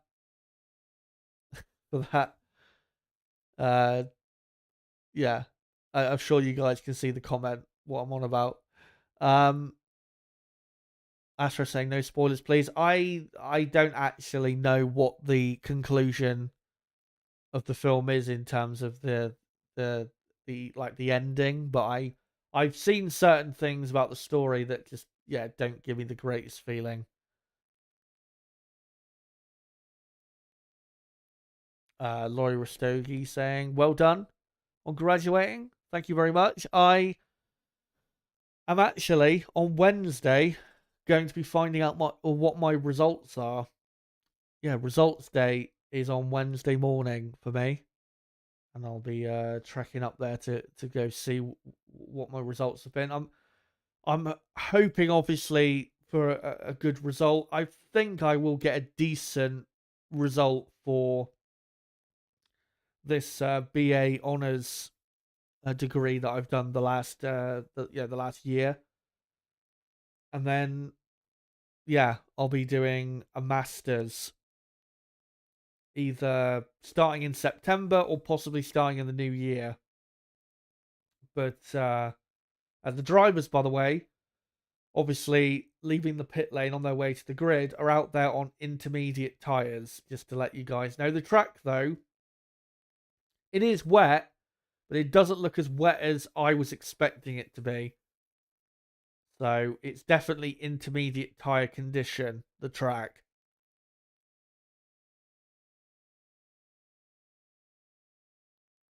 But yeah, I'll get my results on Wednesday, and we'll see what I ultimately get. But I am expecting, even if it's not the top degree, to get some sort of honours degree, along with the FDA degree I have in media already that I got a year ago. And then hopefully in a couple of years I'll be able to say that I've got a master's for writing, that's what I'm going to do. If you guys didn't know, I'm going to be doing a master's in writing, screenplay writing, and just writing in general. Anyway, let me, before I go any further, just quickly touch on the teams and what they should be aiming for in this race today. And then, in a few minutes, we will bring Nib on to obviously co-commentate for this Grand Prix. So let me just hide the timer quick. And let's go through the teams. McLaren, obviously, should be aiming for the race win today. Really, they should have took not just pole, but they really should be looking out the front row at this Grand Prix. But the race is still to come, and there's obviously still another chance to get the result they should get for this Grand Prix. Ultimately, in dry or wet conditions, they are the favourites for me. Even more so in the wet. We saw again in Melbourne just how amazing they were in wet conditions compared to everybody else. So McLaren are the favourites, and they have to win this race today. Anything other than a win is failure for McLaren. For Oscar Piastri, a win today would be massive for his championship. Lando Norris would be even bigger for him, who really needs this win. Not just to close the gap, but really for his confidence as well. The Red Bull, and Red Bull at this point are just Team Verstappen. Max Verstappen the same, absolutely must win this race for his championship. If he doesn't win, chances are that his chance to win the 5th World Championship this year is gone. So this is a crucial race for him, and that's why I cannot wait to see what he does today, because when he is pushed to his limit, where he really, has to perform, that's when you get the best version of the absolute elite drivers. So cannot wait to see what he does today. If it is a full wet race with the talent Verstappen has behind the wheel, who knows what he can do today. But as long as, from his perspective, as long as he wins, that's all that matters, no matter what happens to Piastri, Norris, and the rest. Yuki Tsunoda, we'll see what he can do. Hopefully get into the points, but I'm not going to have too high expectations for him given his form as of late. Ferrari 5th and 6th on the grid. This rain will not be pleasing them. I think they will be hoping that it dries out, because in the dry, they've got a car that is not the quickest, but it's on the pace of, say, McLaren, and on the pace to fight for at least a podium. So, yeah, Ferrari, I don't think I'm going to be as best pleased with these conditions. They do have, though, two brilliant drivers in the wet. Of course, Lewis Hamilton, who around this circuit in the wet has absolutely shone in these conditions. Obviously, back in 2008, 17 years ago, won the British Grand Prix in what was arguably one of the greatest drives in the history of our sport. And yeah, Hamilton, I'm sure, will be up for it today. But whether the car will, we'll have to see. I don't have great hopes, if I'm being honest.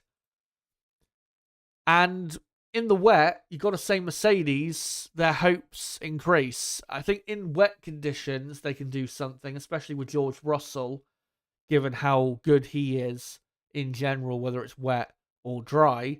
Antonelli as well, I think, will be helped to a degree by these conditions.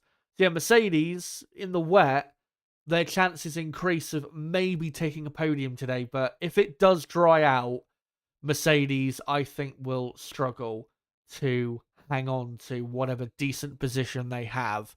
But if it does remain wet for the whole race, then a podium is probably what their aim needs to be. For Aston Martin, watch out for Fernando Alonso. Of course, we know how great he is in the wet, and of course, he has won this Grand Prix a couple times. So watch out for Fernando, and we'll see if he does grab some points for the team. Alpine have got Pierre Gasly in 8th. Gasly, we know, can be good in these conditions, but whether the car will be compliant is another story. Watch out for Haas. They will be very pleased that it's wet. Even in the dry, though, they've got a good car, so watch out for them. They are the team. They are really, the dark horse team, I think, for this Grand Prix. Racing Bulls didn't have a great qualifying, but maybe in the race today, in the wet, can do something. I don't have that high expectation for them, but they're in the mix, no doubt. Hadjar is only a couple places away from the top 10 on the grid. Williams got a car in the top 10. Carlos Sainz in 9th. We know he can be good in these conditions. Silverstone, he took pole here 3 years ago for Ferrari in the wet. So we'll see what Sainz can do and whether he can take points for Williams, which would be a really great result considering their lack of pace as of late. And Sauber starting, 16th and 19th. I'd be amazed if they get near the points, but they have been very good in races as of late. But this weekend have been a bit far off the pace compared to normal. So, I don't have high hopes, to be honest. But quickly, here is my final race prediction. Oscar Piastri, I think, will win the race from Verstappen 2nd, Hamilton 3rd, Norris 4th, Leclerc 5th, Russell 6th, Antonelli 7th, Alonso 8th, Ocon 9th, and Carlos Sainz, I think, will round up the points in P10.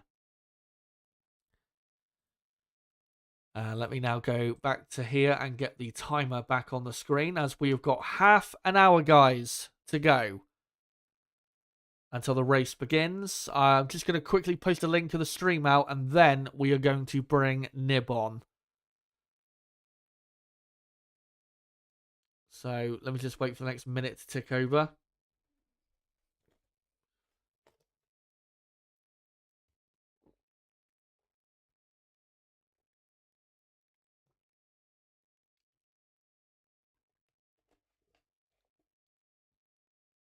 And there you go. 30 minutes officially until we are underway for this British Grand Prix. Make sure to keep smashing the like button if you haven't already. We're on 55 likes. Let's try and get up to 75 likes if we can in the next half an hour. And make sure to keep voting in the poll in the chat. Let me know, who do you think wins the British Grand Prix? Will it be Max Verstappen, Oscar Piastri, Lando Norris, or Lewis Hamilton? But yeah, let me just post a link of the stream out one final time. and then we will bring Nib on and get his thoughts ahead of this potentially epic race at Silverstone. As they've come back from the ad break, Sky, and their cars are now on the grid. As the pit lane is now shut. Remember, Franco Colapinto is the only car starting from the pit lane today. Come join us here to Watchalong. A wet and wild British at Silverstone.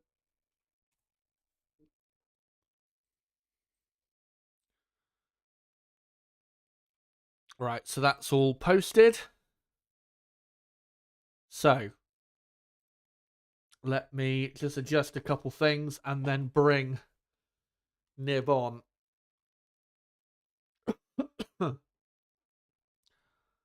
Hey, let me just do a couple things quick.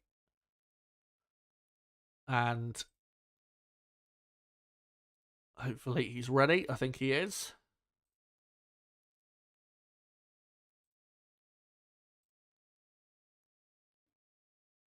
Right, are you there?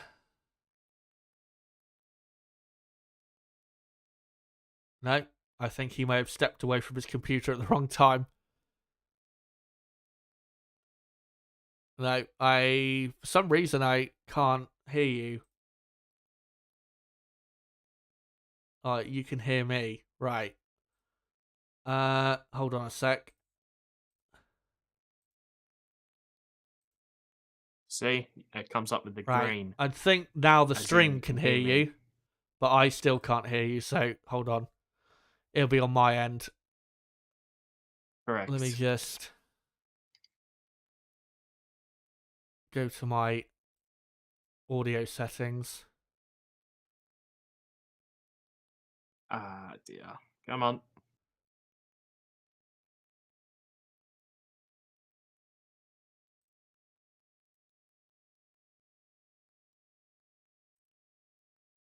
Right. Hello. Right, I still can't, for some reason, hear you.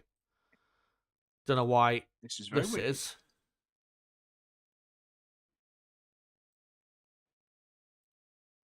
All my settings are correct.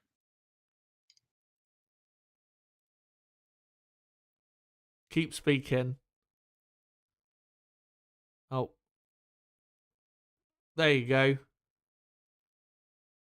Oh, hold on. Now right, go again. Hello. Yeah, now I can hear you and the stream can hear you. There you go. There we go. Right. Finally. How are you? You're doing okay. Doing okay. What about yourself? Yeah, I'm really, really excited for this one, especially since we actually missed doing a watch along for this one last year because I think I had a really bad throat or whatever I had a year ago. And obviously ended up being an absolute classic. So yeah, I'm really, really excited for today. I really hope we're in for anything close to what we had last year, which was so good. And yeah, the grid, like I said earlier, it is perfectly set up for this race. It really, really is. In terms of yesterday, though, obviously you would be disappointed that Piastri didn't take pole, but that lap from Max, especially what he did up until the middle sector, that was just, it was out of this world, wasn't it? Yes, and especially considering he's running much lower downforce than, say, the McLarens. It's very, very good. But yes, pretty happy with P2 for Piastri yesterday because, I mean, the Ferraris probably should have been ahead of him. So yeah, I'm probably I'm pretty happy that he's starting second, and of course, very excited about this race with it going to be wet for the start. And I love how Will just keeps trying to antagonize me in the chat. Like, yeah, that's cold, mate.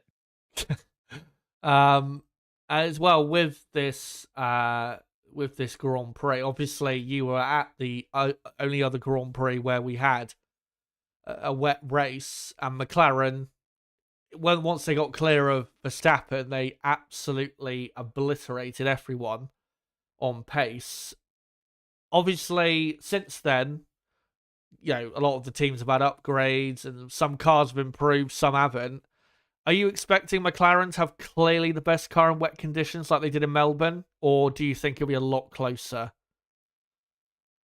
Well, the main thing that come into play at the Australian Grand Prix was the tyre wear, and that once they got about 10 laps or so in, remember how Verstappen started to drop away massively from Norris because he just kept overheating the left front. So if Max can keep the tyres in good condition, then I certainly expect the top three to be on quite similar pace. It'll be interesting to see what Ferrari and Mercedes are like.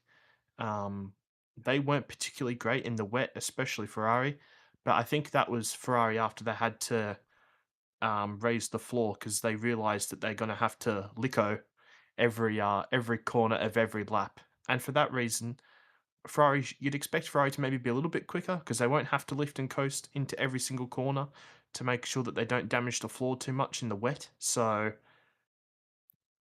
yeah, it'll be interesting to see where Mercedes and Ferrari are in this Grand Prix. But one thing's for sure, Ferrari should be much further up the grid than they are.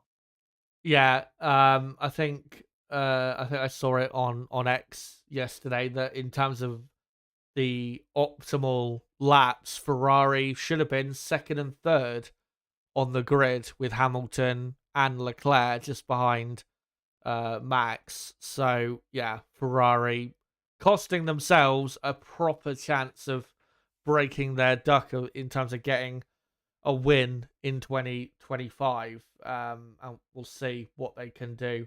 As on the grid, the sun has just come out slightly as it has stopped raining. There is some blue in the sky, so I think the rain pretty much at this point is gone. If we do get any more rain, it's only going to be the odd shower, probably at worst.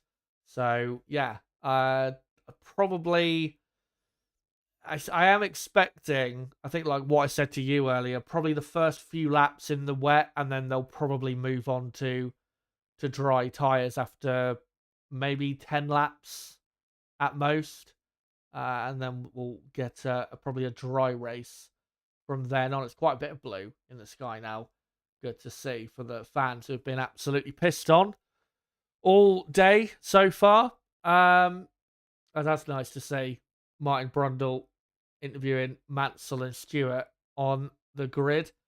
But yeah, the grid we've got very, very nicely poised for this race, and we'll see how it all plays out. With quickly with Ferrari, are you surprised that Lewis Hamilton?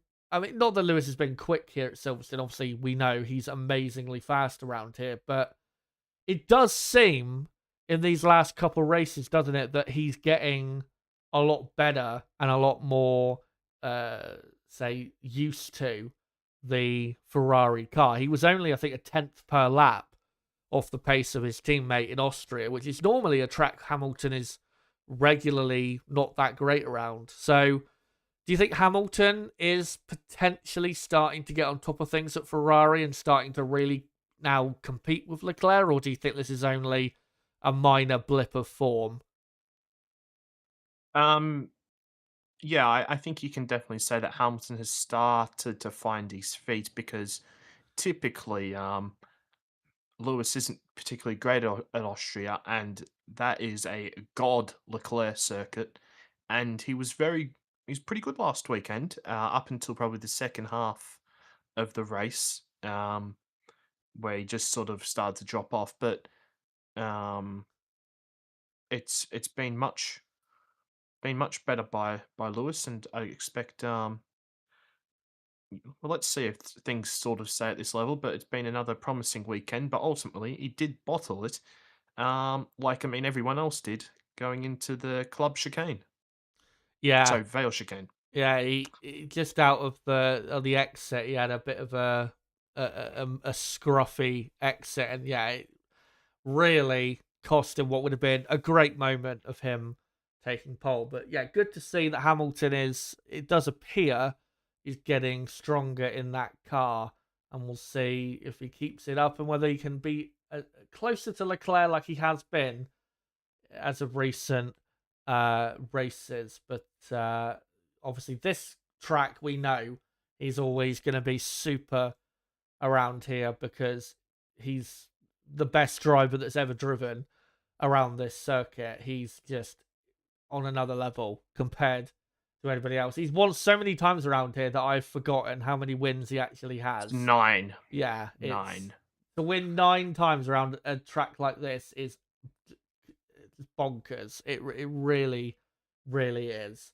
And who knows? Maybe he will produce an absolutely mental performance today and somehow win. It would be incredible. But obviously, last year, in similar conditions, he won from the front row, which was definitely helping him quite a bit more.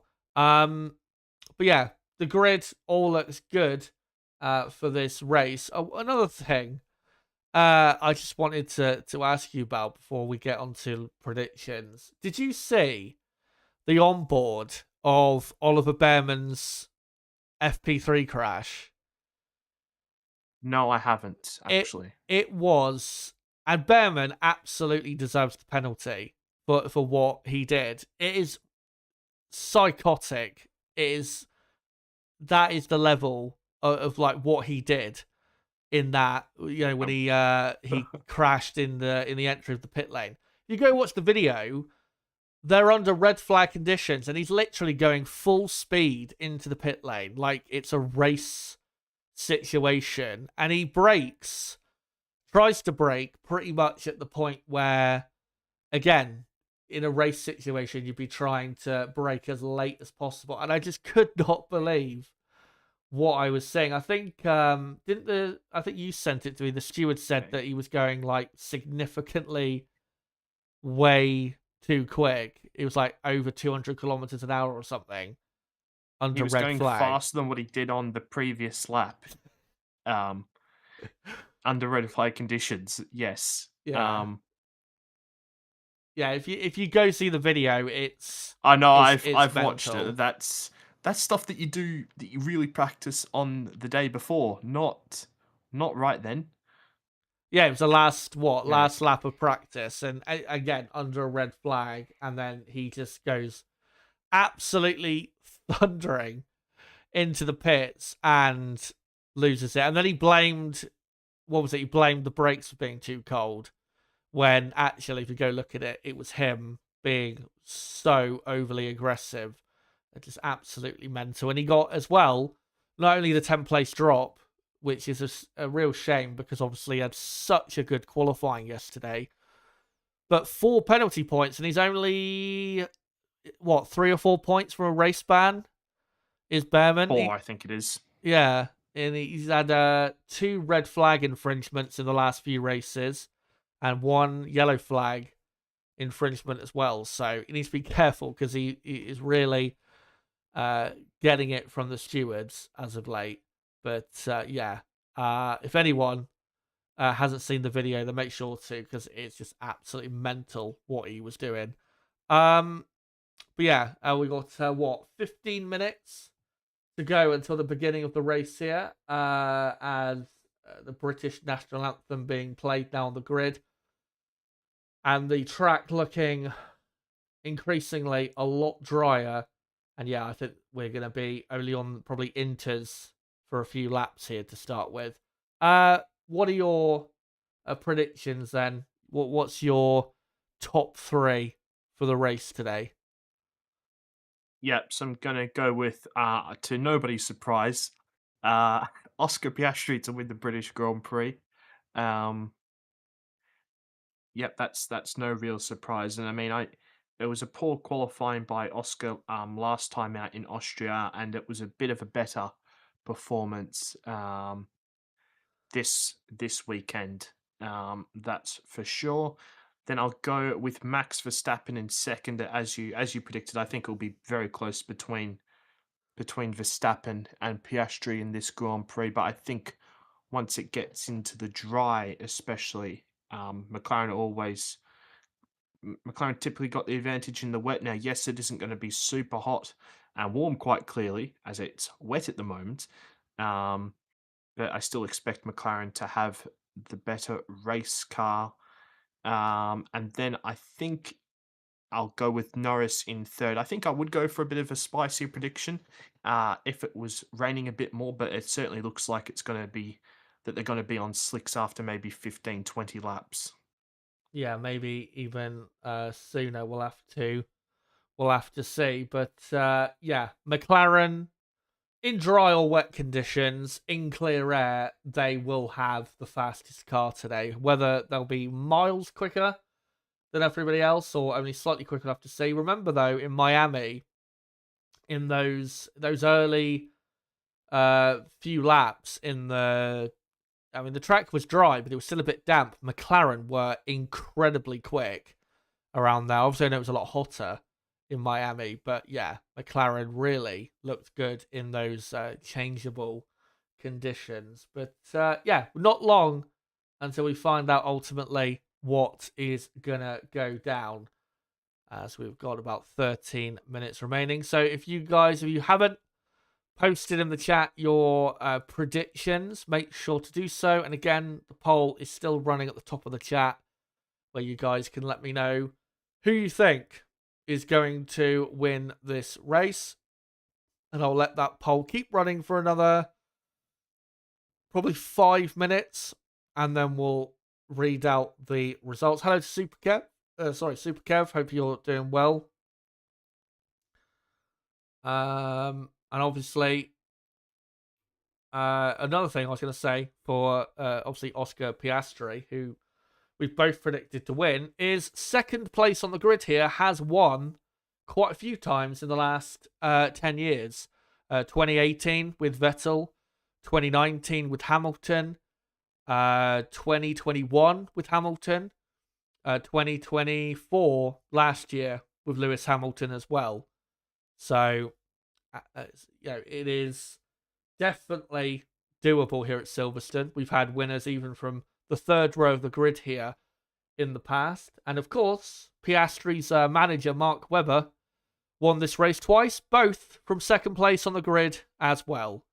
So it is a good omen being second on the grid at Silverstone. And we'll see how it goes. As just saw a quick shot there of Clarkson on the grid with Caleb, obviously from the Clarkson Farm Show. Obviously, they're not far from where they're based, as the team's just doing their final checks ahead of the race getting going. As, yeah, Brooks just posting in the chat there. But, yeah, track temperature 25 degrees Celsius, which is quite a bit cooler than it was on Friday, where it was, I think, at least 15 degrees warmer. So the cars in these types of cooler and obviously damp conditions, they haven't done any running with heavy tanks this weekend, again, in these conditions. And of course, the rain has washed away all of the rubber that has gone down. So that will make graining quite a bit worse in this race than it would have been normally. And of course, tyres do get quite the pounding here. So tyre wear, which that is the one big concern I know a lot of people have with Red Bull today, with Verstappen, with that lower downforce setup, that his tyres might get a bit cooked. Like we saw in Canada when he had a low downforce setup there. That really could be an issue today, but we'll see if it does present itself, as the sun nearly fully coming out as the blue takes over the grey, as Max Verstappen gets his balaclava and helmet ready. Right, let me read out a final few comments and then we will get on to this race. Space Law says Norris takes out Verstappen for a Piastri win.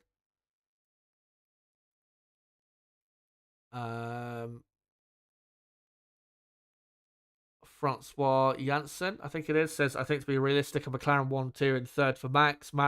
Ferrari can win. If the pace is in the car and strategically the pit stops are good, they could end up second and third.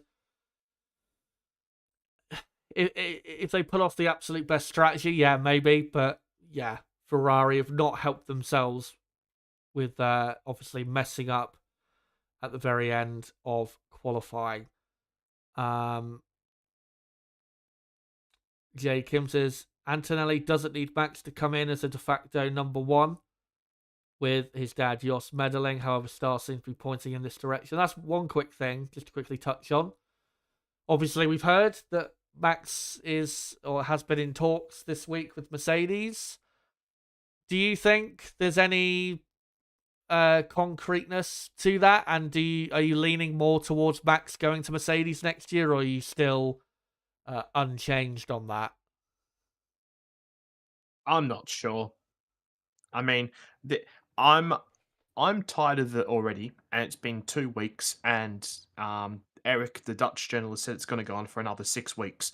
So, yeah, I'm going to get quite bored of it. I mean, I think Mercedes would be insane to not have George Russell in their car next season. Yeah. I think is what I would say. I don't know whether or not Antonelli goes somewhere else if they decide to sign Verstappen, but yeah. Yeah, they no matter what happens, they've got to keep Russell because Russell is. Yeah, I mean, you'd have to say he is the closest to Verstappen probably on the grid. So, to have the absolute best driver lineup possible for Mercedes would be brilliant. I'm still leaning towards him joining after 2026. I still think he will keep with Red Bull at least another season. But yeah, we'll see what happens. I haven't seen anything. I mean, I know, the championship this year is not quite going his way, but I don't think if he loses the title this year, I don't think that necessarily is what is going to be what triggers him to go to Mercedes. So yeah, ultimately we'll see, but I still think he'll be in a Red Bull uniform next year, most likely. Crystal Racing says Max to win from Oscar and then Russell third.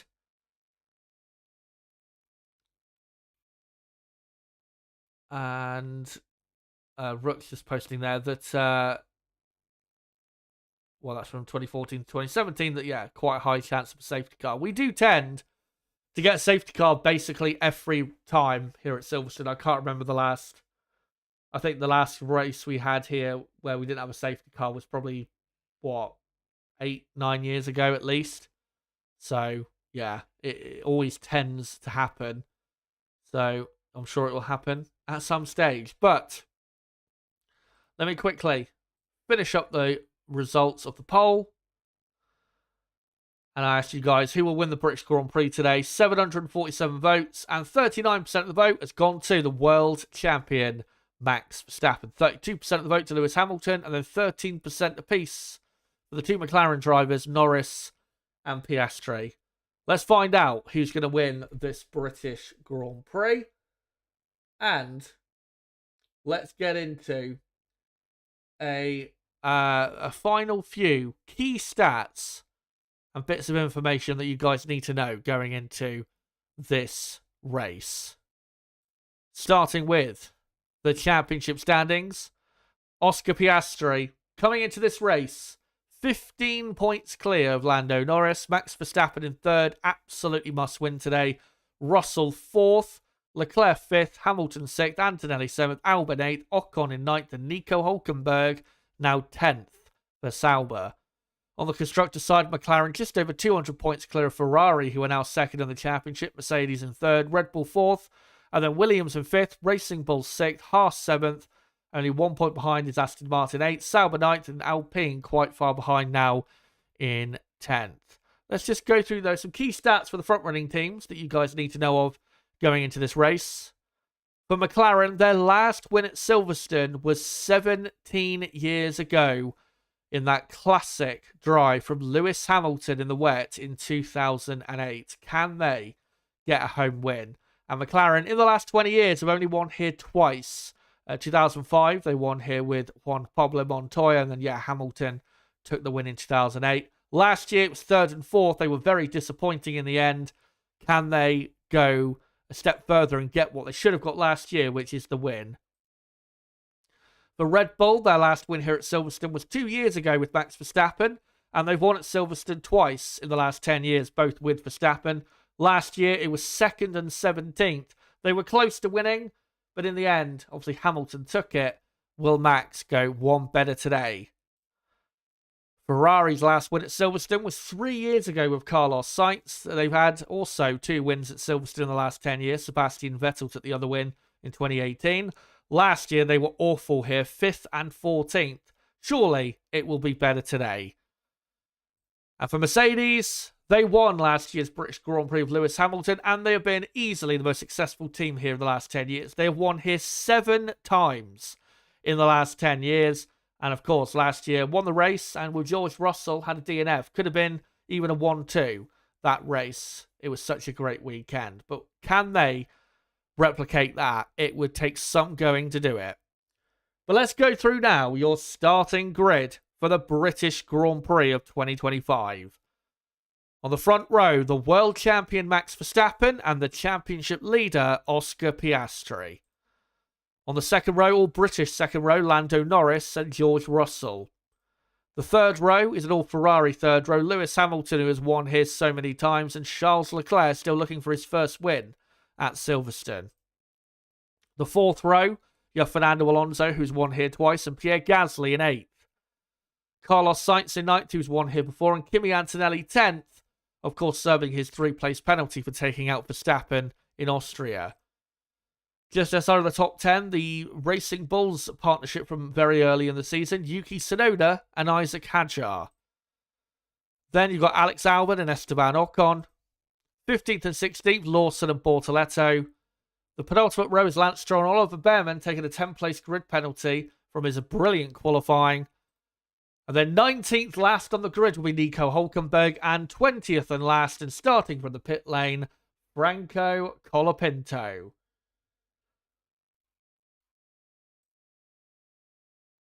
So there you go, and as you can see on the screen here, I've got everyone at the minute on the Inter, which I still think everyone's going to start on, even though the sun has really just come out big time at Silverstone, which is going to heat up the track a lot more and speed up the drying process. But, yeah, I'm still expecting them all to start on the Inter. Yeah, this is the radar is showing that there's going to be heavy rain about 10 to 15 laps into the race. Right, well, we'll see if that does happen. As Verstappen, they're on pole. As there is all the fans, they're just shown there. And there's the Lando Norris fans in the Lando stand, and there is, as they're just shown there on the broadcast, the beautiful trophy that will go to the winner at the end of this Grand Prix. As I believe everyone is on the intermediate tyre. Yeah, they are. As the formation lap begins now. And the safety car is taking them round, annoyingly. Which is... why? Why? Yeah, it's not even that wet. It's it's absolutely, it's nowhere near as bad as it was in the F3 or F2 race. No F2 race. Yeah, that's right. So yeah, I have no idea what they're doing, but hopefully it'll just drive into the pit lane at the end of this formation lap. Now nobody's tyres are going to be warm come the end of this lap. As the first sector, to be honest, looks dry to me, mostly. I think we're going to be seeing them go offline very quickly. Yeah. Especially if the sun stays out for a few minutes, they'll be the inters will get horribly worn. But as you say, if we get a heavy rain shower 10 to 15 minutes in, then what the driver's going to do? Are they going to just stay out on absolutely destroyed tires, or come in? We'll have to see. But to me, the track, if I'm a midfield runner, I would be not obviously on lap 1, but I'd be very quickly looking at moving on to a set of dry tires, even if it's only for a few laps, because the track looks mostly dry to me.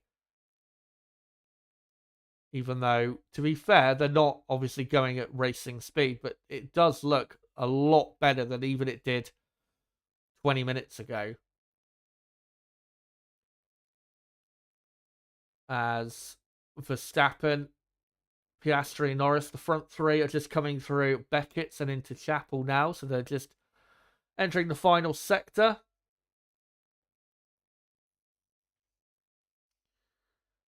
There is Hamilton and Leclerc. Yeah, there is some water on the Hangar Straight, but it's very quickly being evaporated. Yeah, it looks very wet down into Stowe. Yeah.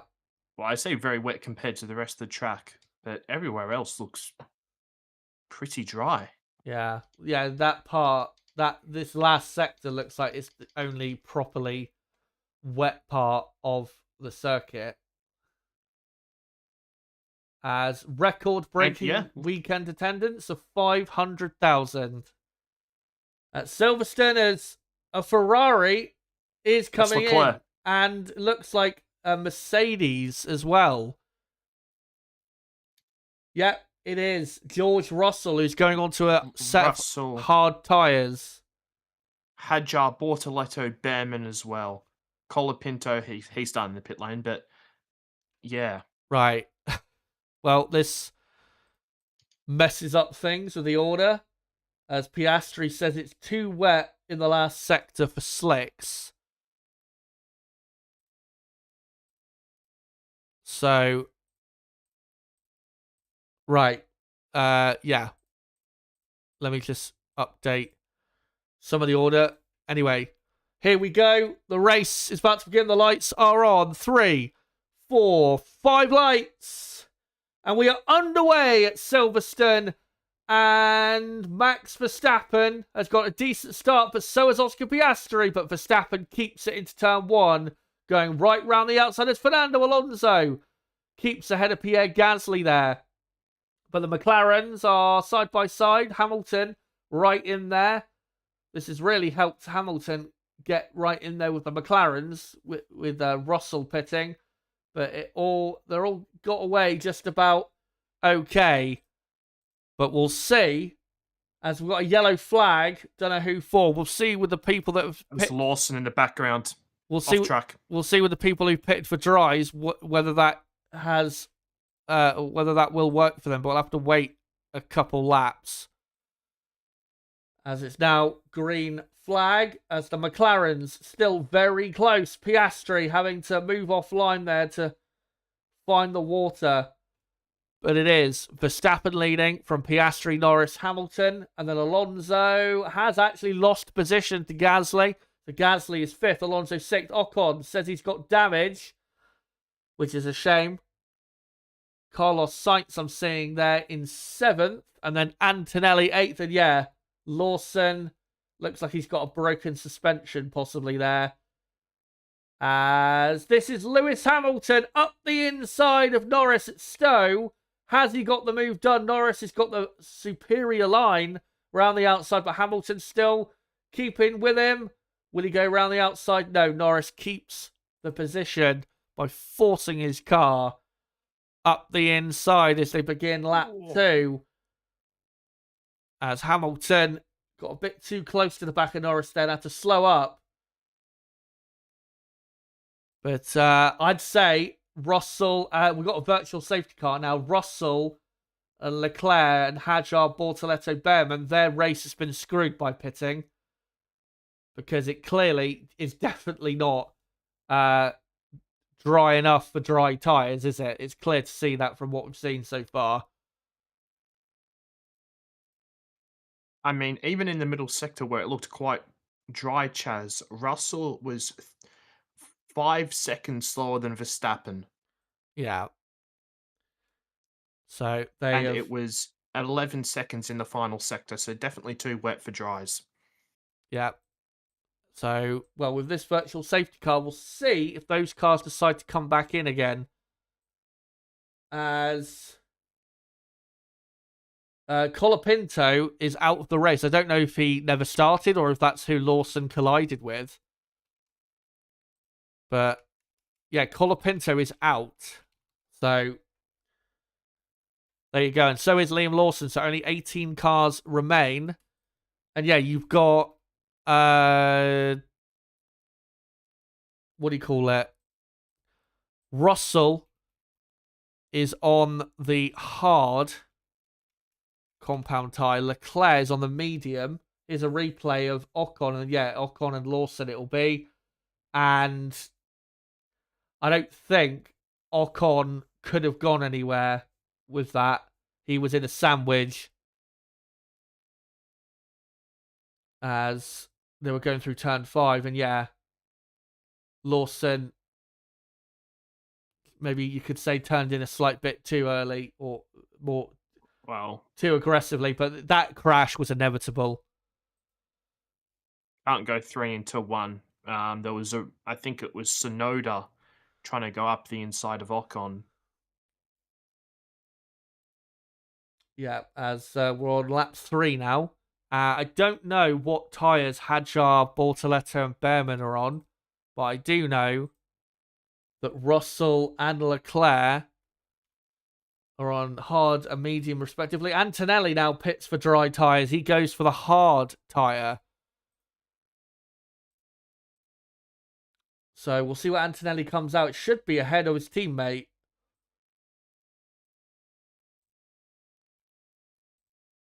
But, yeah. So, big gamble. Just on Colapinto, he never actually started. He come into the pit lane and he stalled, and they retired the car. Right. That's, yeah, quite embarrassing for Alpine. And, right, so Hadjar and Bortoleto are on the medium. Behrman is on the hard tyre. As we're on lap 3 under a virtual safety car, as they just clear away Lawson's car and some debris as well. This virtual safety car is not good for those that have pitted for dry tyres, because if that rain does come in, say, 15 minutes, that is bringing the rain forward more so into the race. Here's a replay over the start. Nib, I'll let you take us through it. Yeah, and as you can see, Piastri did get quite a good start, but just was never going to be able to get up the inside of Verstappen, which put him immediately under pressure by Norris. But Piastri managed to hold off Norris, where Hamilton then got very, very close to Norris, with Alonso going quite wide there at turn 4, I think it was. And we're just seeing an onboard replay now with Hamilton. He's going to come very, very close to Norris. And yeah, there might have been a little bit of contact, but it didn't look like there was any damage at all, as Hamilton then had a very good lap. And we're just seeing another replay of Ocon.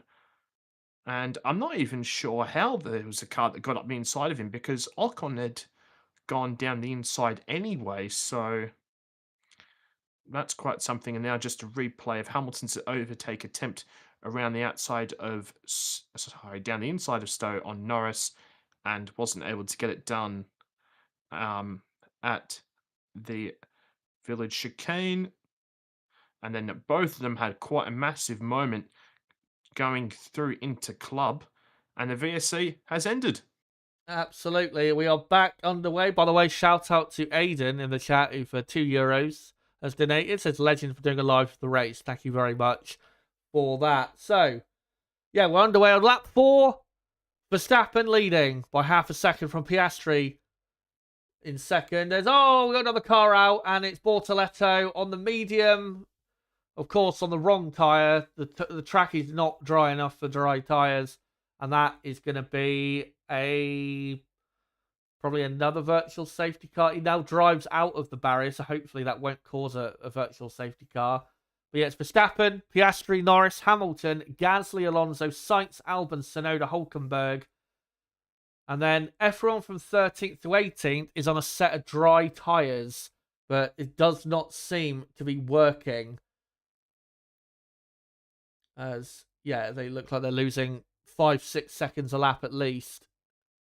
As is Bortoletto on the mediums, and this is on the exit of turn 1, and tries to put the power down, and yeah, car pirouettes.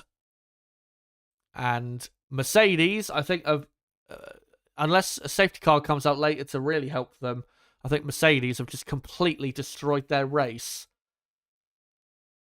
As, that's debris flying off his rear wing. Bortoletto is going to be out of the race. His rear wing's hanging off, so he'll retire with that. That's a rear wing end plate that's flown off. But we are still under green flag. And Verstappen is leading by about 7-8 tenths of a second over Piastri. I just got to quickly update that, yeah, Bortoletto will be out this race, and that Behrman is on the hard tyre in 17th. As here is a yellow flag being waved at Cops. Don't know if Bortoletto has stopped or there's just more debris. Then there's a green flag there, so yeah, probably just a tad more debris. Nah, he was on the exit of the old pit lane. That's where he was. He's retired the car there. Right. As Max kind of under a bit of pressure now from Piastri. Now we've got properly going, but we don't have DRS enabled, so Piastri's not going to make a move because Max has an extra 7 kilometers an hour down the straight as they come into the final chicane. Russell has overtaken Antonelli, but Russell is 32 seconds off the lead. So if Max was to pit, he'd come out ahead of Russell, so it's not working. As a virtual safety car now deployed, and that'll be to clear Bortoletto's car from, like you said, the exit of the old pit lane. As we're now... Russell did just do a 41.6 middle sector, which is 1.6 seconds quicker than Verstappen. So the middle sector is dry, but then Verstappen's gaining time in the first sector and massively in the last sector. Yeah, so you'd imagine it's still another few laps before it's fully or properly dry enough for them to be quicker. As that's just a replay of their Russell wanting to be let through by Antonelli, which has happened. As that is a very big blue blob that looks like it's heading for the circuit. It's not the blue blob, it's what's after that. Oh yeah, that's the heavy rain that's coming, and I saw quite a bit of green and a little bit of orange and red. So that's some heavy stuff, and you can see it in the background. You can see the rain. That would be about maybe 10 kilometers away from the circuit. So there is rain definitely coming. Yeah, and it's according to the broadcast, rain is 10 minutes away. It looks like it might be a tad quicker than that. So yeah, the drivers that have pit for dry tyres, they have absolutely destroyed their race. Because once this rain comes back, they're going to be, falling off the track at minimum. Whether they'll keep it in the race, we'll have to see. As we're still under virtual safety car conditions. Already 3 cars out. Bortoleto, Lawson and Colapinto. Only 17 cars remain. As this final sector is quite wet compared to the middle sector. As Verstappen is about to begin lap 7. Still under a virtual safety car, but I'm sure it will clear in the next maybe lap or so. As Lance Stroll has pitted, interestingly. As, they're just wheeling Bortoleto's car back to that old pit lane, where they'll probably just keep it for the rest of the race. As for some reason, they're pitting Lance Stroll for soft tyres. I don't understand that. When they just they had a radio message to Alonso saying that there's going to be rain in 6 laps, and then after that, 4 laps, it's going to be heavy rain. Yeah, I have no clue what's going on there at Aston Martin. But it's definitely going to rain again. You don't need a weather radar to see that. Looking at the clouds, we have got a lot of rain coming. As there is Kevin Magnussen in the Haas pit. Or no, I think the Sauber pit it was. Sauber, yeah. Of course, his Formula 1 career came to an end at the end of last year. As we're back under green flag racing, and Piastri is kept right with Verstappen to try and apply as much pressure as he can. But no DRS being enabled, which is, again, what Piastri really does need to help him along. But he's quite close in the slipstream here. Up to Stowe, but not enough grip to try and go up the inside. As Verstappen keeps the lead. Lando Norris in third. About 3 seconds, or just over 3 seconds away. Slightly cut adrift at the minute. As we're on lap 8 of 52 with the rain on its way. As Piastri gaining quite a bit on Verstappen through turn 2. And really crawling over the back of that Red Bull, but just hasn't got quite enough without the DRS. But no, DRS he's now got, and he's going to go for it, is he? Down into turn 7. He's now doing the switchback now through Luffield to try and get a much better exit. And he's going to get a better exit as they now begin the run along the old pit straight up to Copse. He's not going to go for it into Copse. He's not quick enough, but he is absolutely setting himself up for a move. And that McLaren looks a lot quicker than the Red Bulls. He had to look into maggots, but no way through there. As, interestingly, Nib, looks like on the timing, the dry tyres are now starting to work, but it's only going to be for the next couple of laps, probably. As here comes Piastri. Verstappen slid coming through Chapel, and that's given Piastri what he needs. And Oscar Piastri takes the lead of the British Grand Prix. Will Verstappen come back? No, that McLaren looks way too quick. Piastri leads and now needs to run off into the distance. As Russell says, it's raining. Brilliant. Which is I can just imagine the way he said that. Absolutely perfect British sarcasm there. And it is awful timing because he was actually going quite quickly then, wasn't he, for a lap or so? Oh yeah, I mean the dry tyres are certainly working now. All those on the dry tyres were 4 seconds quicker in the middle sector. As Leclerc barely gets his way around Antonelli, but Antonelli comes back up the inside, racing hard here over 14th place as Russell does the fastest lap, but Russell is going to probably start losing time now as the rain begins to fall. Look at the pace that Oscar Piastri has. He's 2 seconds clear already of Max Verstappen. Absolutely incredible. The pace difference as Stroll has passed Ocon on the soft tyre. And Leclerc trying to come back here at Antonelli. And, yeah, trying to get past, but just unable to do so. But these two are going to be barely able to keep it on the track in a minute. Once this rain probably comes down. Lance Stroll, though, is absolutely flying through the field.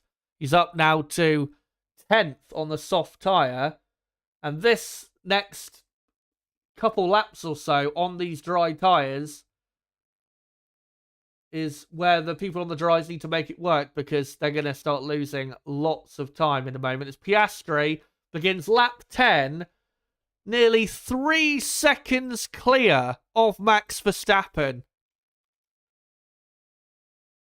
Incredible. As Leclerc passes Antonelli, Norris is now within 2 seconds of Verstappen, so Verstappen is absolutely starting to struggle massively. McLaren in these conditions look mighty. As Hülkenberg pits, Antonelli pits as well. Antonelli. I mean, Leclerc's 4 seconds a lap, so 3 and a bit seconds faster a lap than Piastri, and they've gone back onto the inters, was it? Yeah, it looked like that with Antonelli. Stroll, for some reason, oh, there you go. Stroll has now passed Tsunoda as Russell is up to 11th. Hülkenberg has pit. I don't know what Hülkenberg's gone on to, though. Antonelli is now last, but he's on what is probably now the best tyre because it is now starting to rain. But Nib, as we saw in Melbourne, McLaren in these changeable conditions are incredible compared to everybody else. And Norris is surely going to pass Max here, isn't he, in the next lap? Yeah, because as I spoke about, McLaren are able to look after their tyres so much better than everyone else. As Norris is just over a second, about 1.4 seconds behind Max. As Stroll up to 8th on the soft tyre. Russell up to 10th. As we begin lap 11. Lewis Hamilton, by the way, in 4th, is miles off the pace. He's 8 seconds behind Lando Norris. He's almost 10 seconds behind Max and about 15 off the lead on lap 11. So that Ferrari has no pace. As you can see, it started to rain very heavily. Oh, God, yeah. And Stroll and Russell and Leclerc and Hadjar, who are on the dry tyres, have come in, thankfully. So has Behrman. As, yeah, it is really starting to rain. Will they be able to hang on these inters? We'll see. But that has absolutely destroyed the race of Leclerc and the two Mercedes cars. As Norris now just half a second behind Verstappen as the visibility worsens. And Norris on the exit cops. Is he going to go for a move? No, he's not, as Piastri being told to box. I think because the inters are just destroyed from it being on the dry, that they're going to be almost that slick mediate. Verstappen goes off the track, has another moment through Chapel, and Norris goes through. Like you said, because the rain's now falling down, their tyres are gone, and they need to get on a new set to handle these conditions, as Piastri, I think, has come in. And Norris will come in as well, as so will Verstappen. But this is working out brilliantly for McLaren. They're now first and second. And luckily for McLaren, there's a big enough gap between the two drivers that they can pit both drivers on the same lap. As 3.1 second stop for Piastri. Oh, slow for Norris. 5.1 seconds, and Verstappen gets back out ahead. Disaster Oh dear. for Lando Norris, as Alex Albon has stayed out and he's now up to second place. So Albon now second. Ocon has stayed out as well. So Verstappen third, Norris fourth. Ocon now fifth. Max Verstappen, though, looks like he's going to be going for a move here on Albon pretty soon as Stroll. He pitted again for Inters and he's in sixth place. He didn't actually lose a ridiculous amount from having to pit again. So Hulkenberg seventh. Hulkenberg has pitted, so he's in a legit seventh place. As there you go, Verstappen passes Albon. Albon on badly worn Inters for these conditions. And then you got Gasly ninth. Russell wasn't, I think was in 10th. Alonso's 10th. And it's Russell, Sainz, Fernando Leclerc, Antonelli, Hadjar, Behrman, everyone now on a set of Inters. And now Norris getting held up massively behind the Williams. He's got to get his way through. As Albon been told now to box, and Albon has lost a ridiculous amount of time staying out on track. As usual. Yeah, as Norris gets his way through. So yeah, everyone now on the Inter. So let me just update that. And Piastri is, comfortably in the lead still. Nearly 10 seconds. And here's a replay of, it was slow, I think, on the left front. Yep. For Norris, and, Verstappen got it back, but I don't think Max will be keeping the position for long, given how quick these McLarens look. So... Is your favourite Esti Besti in a legit seventh, by the way? He hasn't pitted. So, as Lance My God, it is belting down. Yeah, as Lance Stroll has just overtaken Ocon and Hulkenberg. Stroll is now fourth in this race. Lance Stroll started 17th. So what a race he's having. Ocon is sixth and hasn't pitted. And then it's Hamilton, Gasly, Russell is somehow ninth, even though he's pitted 2 or 3 times. That is a lot of rain on the exit of Cops. Wouldn't be surprised if we get a safety car. And even Lewis Hamilton saying on the radio, it's definitely wet enough for wet tyres. And we might get people back in the pits in a moment for full wet, because it is incredibly wet now. The rain absolutely smashing the track like it was earlier. And Verstappen and Norris stay out. And look at Oscar Piastri. 13 seconds clear. This flag, 2.5 seconds in the middle sector, Chaz. This is even more dominant we saw in Melbourne during that middle stint where they were miles quicker. And there you go, safety car. And the rain absolutely hammering down. And that is the right decision, because this is quite a big shower. Hopefully it does pass, though, in the next couple minutes. So we've got full safety car on lap 14. Oscar Piastri leads from Verstappen. In second, Norris third. Lance Stroll fourth. Stroll has pitted twice. Mate, he is Stroll fourth. has literally done the meme. He's done the meme. As this is a big shame for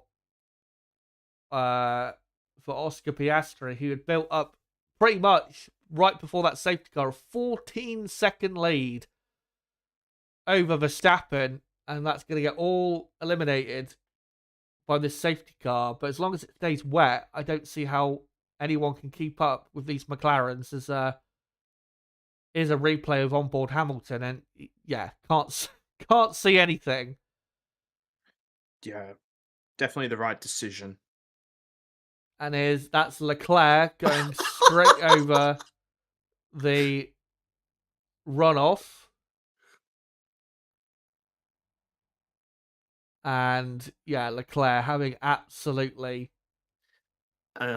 zero grip. Jeez, well, that's not good. Yeah, he said that water came into his visor.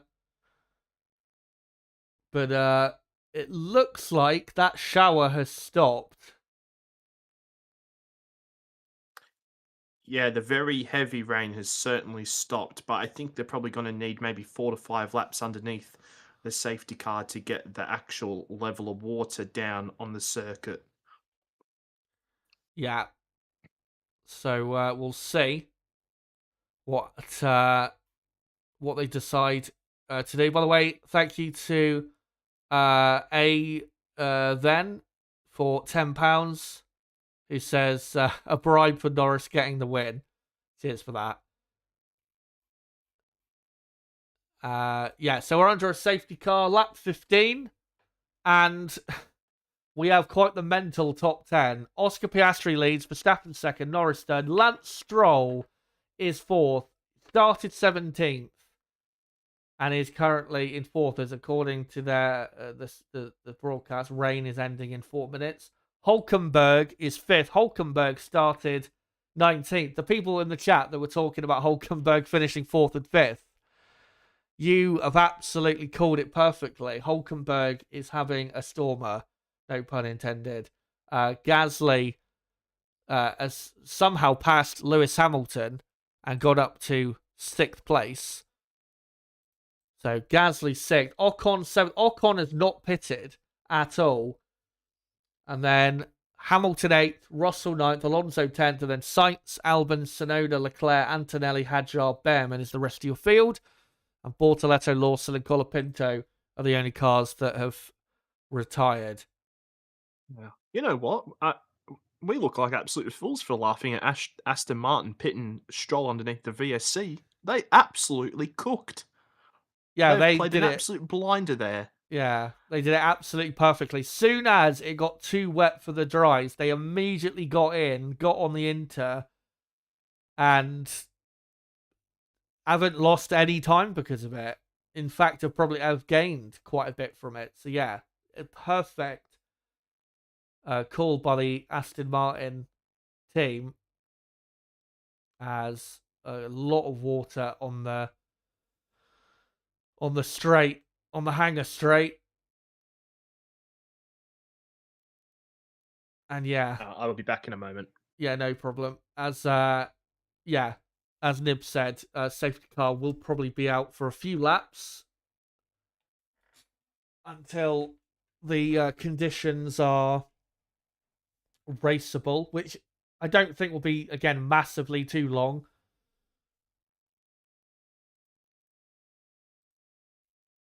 As we are now on lap 16. We're not even halfway through this British Grand Prix. But so far, it's going brilliantly for the championship leader, Oscar Piastri,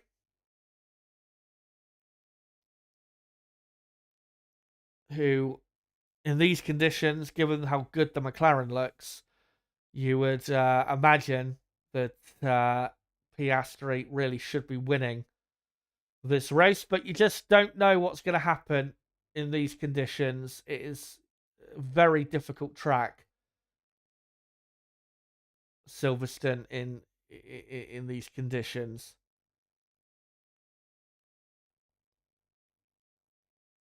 But yeah, once we get going again, we'll see what the pace difference is like between the McLaren and the rest. I still expect McLaren to be way quicker than everybody else. But Mercedes, a bit fortunate. They've got Russell up in 9th, given the bad strategy, you must say, that they've had so far in this race. But Russell still in play, I guess you could say, with this safety car coming out. But one driver I do feel sorry for is Leclerc, because this race so far is exactly what happened to him last year at this track, where Ferrari constantly kept pitting him onto the wrong tyre at the wrong time, and he ended up a lap down in 14th. So hopefully from now on, Ferrari will just do the right thing. But Leclerc has been really hurt in this race so far. Ferrari, though, if you look at the pace Lewis Hamilton had in those laps before the safety car, Ferrari look very slow in these conditions, even compared to Max and the Red Bull. So, yeah, they're going to need probably some DNFs and mistakes to get anywhere near the podium. As we're looking at Esteban Ocon, 7th, hasn't pitted, and that's why he is in 7th. He will, though, get overtaken, I'm pretty sure, by everyone behind him, because with the fresh water being laid down, that's the worst possible thing for worn out intermediate tyres. So, yeah, Ocon has not been put in a great position, to be honest, but we'll see what he can do. He's had a great season in Esteban.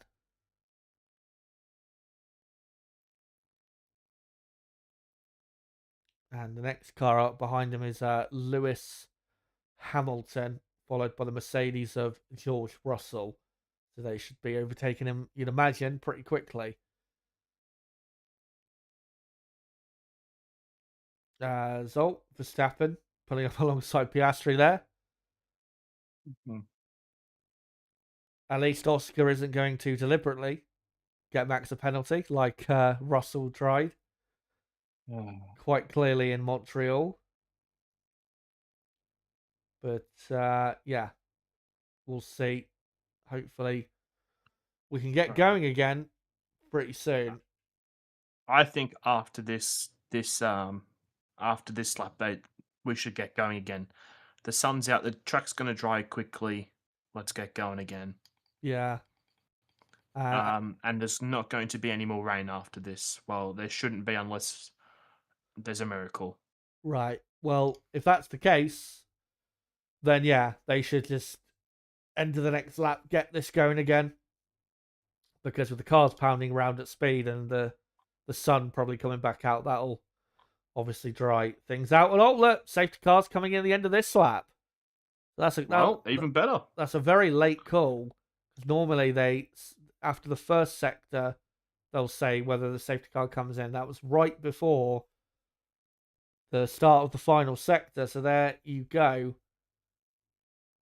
Yeah, that's why I said the next lap, not this lap, because we're already through cops when I said it. Yeah, but here we go. Oscar Piastri now becomes the safety car. And we are now under green flag, and it's up to Piastri now as to when he goes for it. And will he run off into the distance like he did in those few laps right before the safety car? He now goes for it on the exit Stowe, and a brilliant restart from Oscar into the chicane. Looks all good as they're all struggling to warm up their tyres, as there is Russell looking very racy behind Lewis Hamilton. But there you go. Back underway. Lap 18. Oscar Piastri leads from Verstappen 2nd. Norris 3rd. Stroll 4th. Hulkenberg 5th. Gasly 6th. Ocon 7th. Hamilton 8th. Russell now up to 8th. Brilliant move up the inside of Hamilton into turn 1. Hamilton in 9th. And Fernando Alonso in 10th. That was quite surprising just how easy that was. As Wow, Lewis. What a move! yeah, out of nowhere, he has got that move back, and Russell, both Hamilton and Russell, have overtaken Ocon now. So Hamilton gone from 9th, suddenly back up to 7th. I'll need to see a replay of that, because I looked away briefly. There you go. That's Leclerc passing Tsunoda up the inside. Late move, but he gets it done. So Leclerc on the march back, but Oscar Piastri already showing the dominance like he was earlier. He's already 2 seconds clear of Verstappen, and we haven't even completed a full lap since the safety car. Yellow flag. Don't know what for. Can't see. It's is it Tsunoda or Antonelli? Not quite sure. It's Hadjar. It is. Safety car, and Hadjar has gone into the barriers and is out of this race. What a shame. That's a big crash. He's ripped the front right part of his car off. So Hadjar is out of this race. Not sure. Christ. I think that's at Copse Corner. It is. And look, he's gone into the concrete wall there on the left-hand side. He's gone straight on. Yeah, he may have gone onto the grass, maybe on the entry there. As Ocon, who hasn't pitted yet, now decides to make his first pit stop. Lap 19. And if the track's going to be too wet for dry tyres for the rest of the race, then Ocon really doesn't have to pit again unless we get another big downpour. But yeah, Ocon now last, but he's on fresher tyres. So he's still right in this. So Ocon down to... So they believe... Go on. Hadjar and Antonelli hit each other, and Hadjar could not see Antonelli at all. So we're going to see a replay now. Yeah, Hadjar on the middle of the track, coming up to Copse. And, he just went straight into the back. Couldn't see him. And then, went into the barriers. We'll see with Antonelli whether that's damaged the rear of his car. You'd imagine it would have. He went in quite heavy. And Antonelli did very well to keep it on the circuit. Or not on the circuit, but on the black stuff. I mean, Antonelli couldn't see either. I mean, they maybe should have kept it out for one more lap. That was really bad. As you're going to see the replay of Hamilton's overtake. This is overtake of the year by Hamilton. Yeah, into turn 3. Wow. Round the outside of 2 cars, Russell and Ocon. He took advantage of Russell being held up behind right in the slipstream of Ocon and just went right round the petrol from Russell and Ocon. I think may have had contact there. But yeah, that is a stunner from Hamilton. And that puts him back up to 7th place. But we'll keep our eyes on Antonelli and whether he'll need to retire from the race with that. Because, I might have damaged the rear of his car beyond repair. As Hadjar and Antonelli incident noted, Hadjar will probably get a... Will he get a grid drop at the next race? I'm not quite sure, but he was definitely at fault for that collision, even though he couldn't see. Yeah, we'll see. But we're on lap 20 now. Behind the safety car. And still, Piastri leading, Verstappen second, Norris third, and then Stroll, Hulkenberg, Gasly, Hamilton, Russell, Alonso, Sainz is your top 10. And we've got now Hadjar, Bortoletto, Lawson, and Colapinto all out of the race. So only 16 cars remain. And I doubt by the time we get to the end of the race that it'll even be that amount. As I swear to God, every film star is at this race. I've lost count how many actors and actresses I've seen, or that they've showed. Which is obviously all because of the F1 film that came out last week. As Lewis Hamilton was just saying, trying to get some temperature into his tyres. We saw, though, again, Nib, Piastri pulling out, what was it, 2.5 seconds on that first green flag lap. He's gonna win this by an absolute mile if he keeps it on the track. Yeah, it was 2.5 seconds before they'd even gone into the really difficult part where Verstappen is slow. So, investigation after the race for Hadjar and Antonelli, and that makes sense because, yeah, they couldn't see anything, either Antonelli or Hadjar. Yeah. As safety car not coming in at the end of this lap. I think it's probably going to be another 2-3 laps, maybe. Yeah, I thought there was a bit of debris just kicked up there. As Piastri just saying on the radio, there's a puddle in turn 2 that is a problem. Turn 2 He's is saying that Bernd has got his work cut out for him. And yeah, turn 2 is, if you guys are wondering, is obviously the flat out normally in the dry left-hander right after turn 1. And yeah, obviously turning, accelerating in these conditions is very treacherous. And Antonelli being told to box. They've got tyres ready, he might be having to retire. Yeah. There might be too much damage to that rear. Yeah, and I assume that's what the parts were from before that were kicking up. Well, they've done a normal racing pit stop, so Antonelli will come out last. He was only just ahead of last place anyway. And yeah, we'll see what happens with his race, but he's pitted about four or five times now. There's no diffuser, Chaz. Or why have they not retired the car? Yeah, I'm not sure. Well, after that replay, they surely will. Track. Yeah, after that replay, they surely will.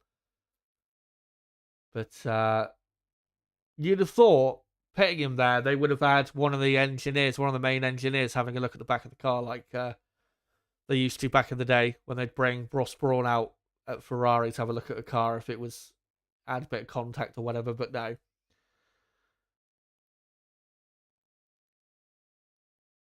As Ocon says, clever from Mercedes, hot tyres now to restart. Well, I'm not sure Antonelli's going to be doing a lot of that. Probably going to be back in the pits very soon, as hopefully we get back underway at the end of this lap, but no message as of yet.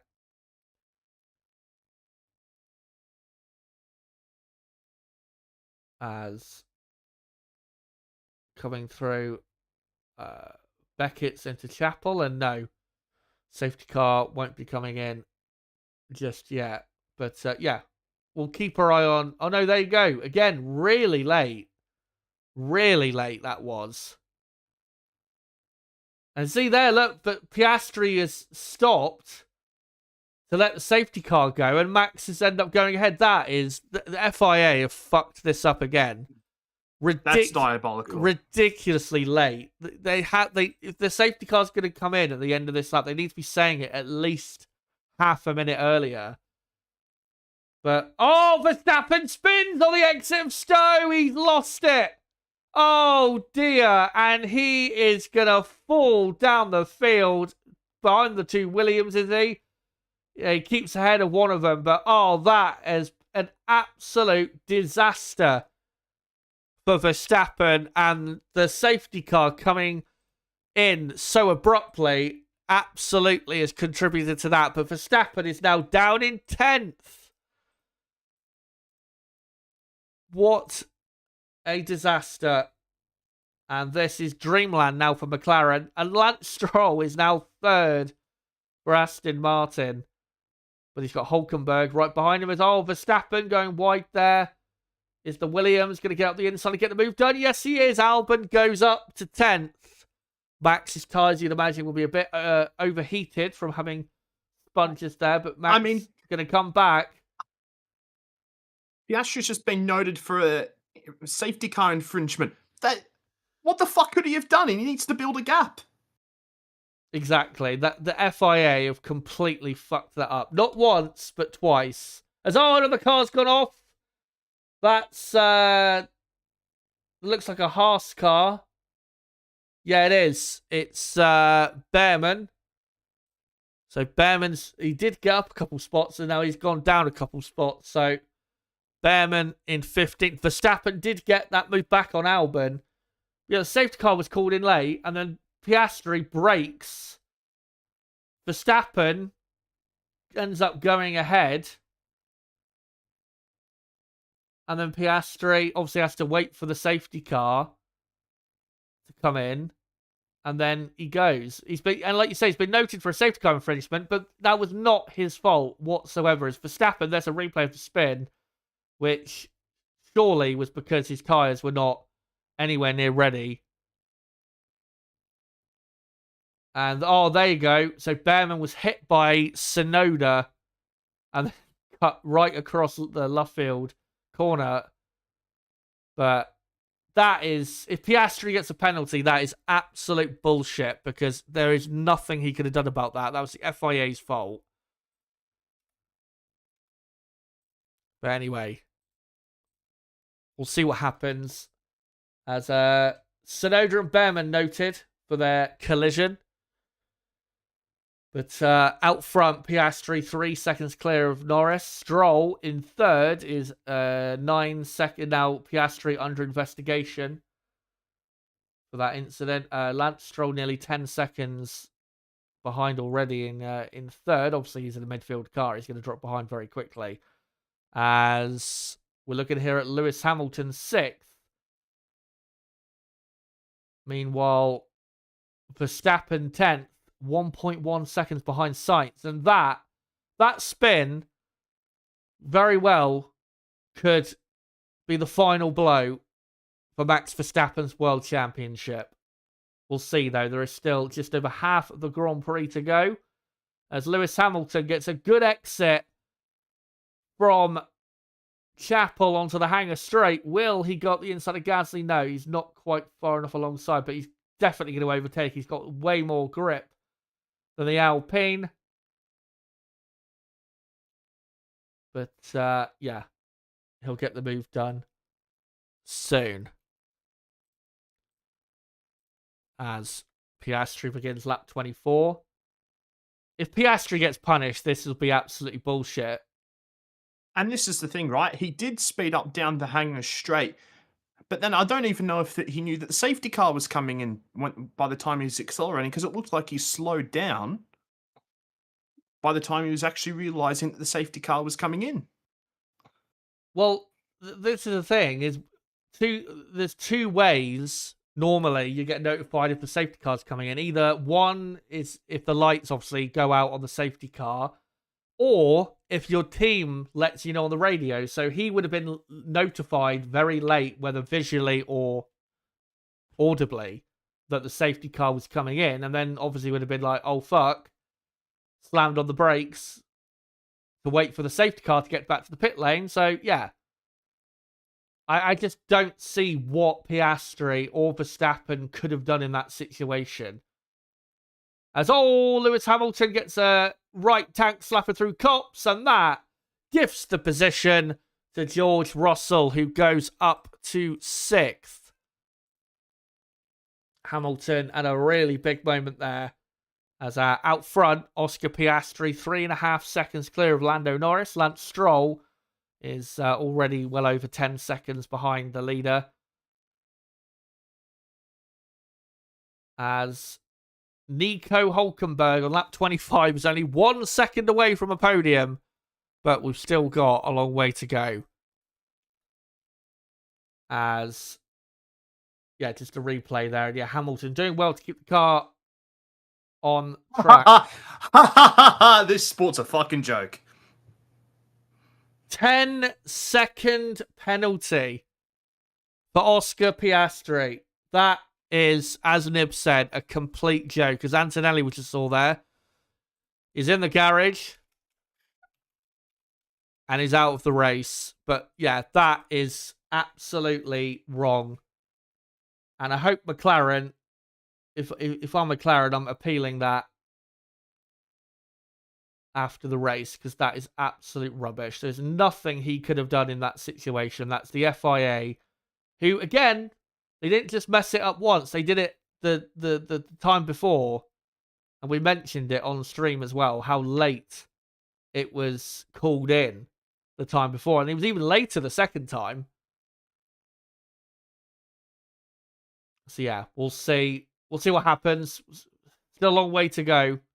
But that could very well cost Piastri this win, as George Russell now all over the back of Pierre Gasly. And surely Russell will get this move done. He's in a much faster car. Nico Hülkenberg, by the way, just inside a second behind Lance Stroll in the fight for third.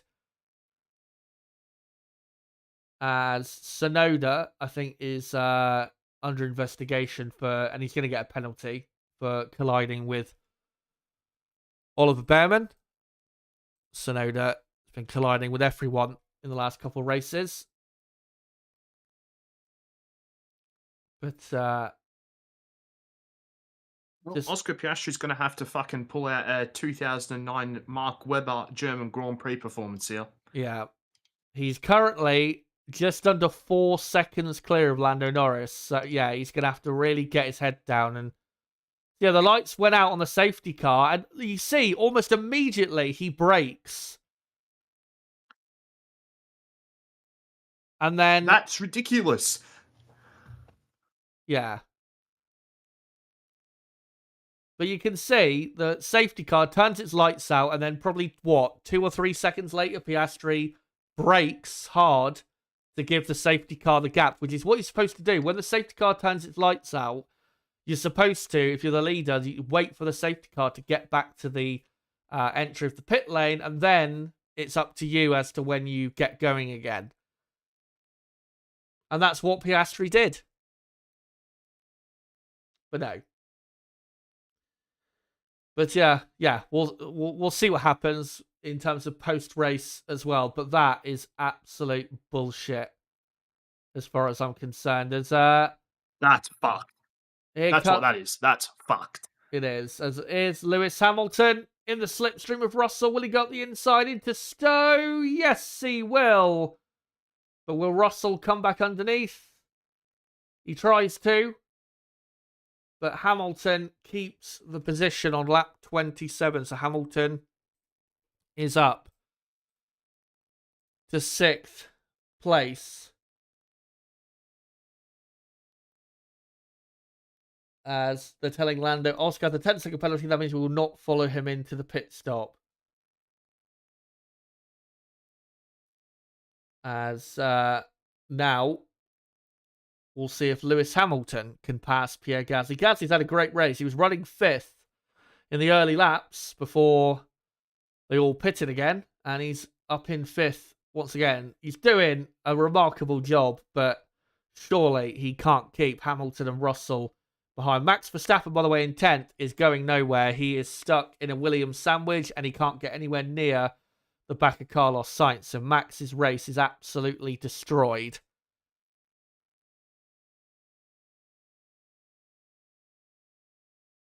As 10-second time penalty for Tsunoda for causing a collision. So that's his race completely destroyed.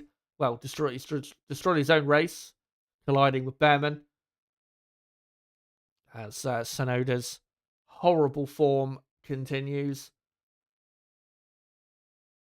As Hamilton, big snap of Oster on the exit of Beckett, but he's still close enough to Gasly to maybe... If he gets in the slipstream, will he think about going for a move? No, too far back. But he's got way more grip.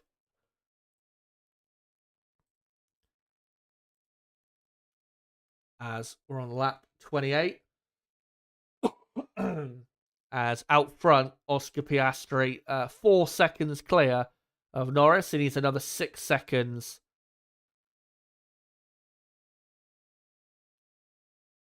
I don't know, has the reaction on X and all been the same? And from McLaren, I'm assuming? Or are you not sure? Sorry if you were speaking to me. I was just listening to Tom Starr speaking to Piastri. I mean, there hasn't been too much. The Verstappen fans are crying because they think he caused him to spin, but that's outrageous. I've just got the replay pulled up of right. He's let the safety car go a little bit. Right, safety car lights are still on. Then the safety car lights go off, and he slows down because he's like, oh fuck. That's what I mean, though. He's doing mean- exactly what it says in the rules. You're supposed to wait for the safety car to get back to the pit lane, and then you control the speed, control the pack, and then you go when you're ready.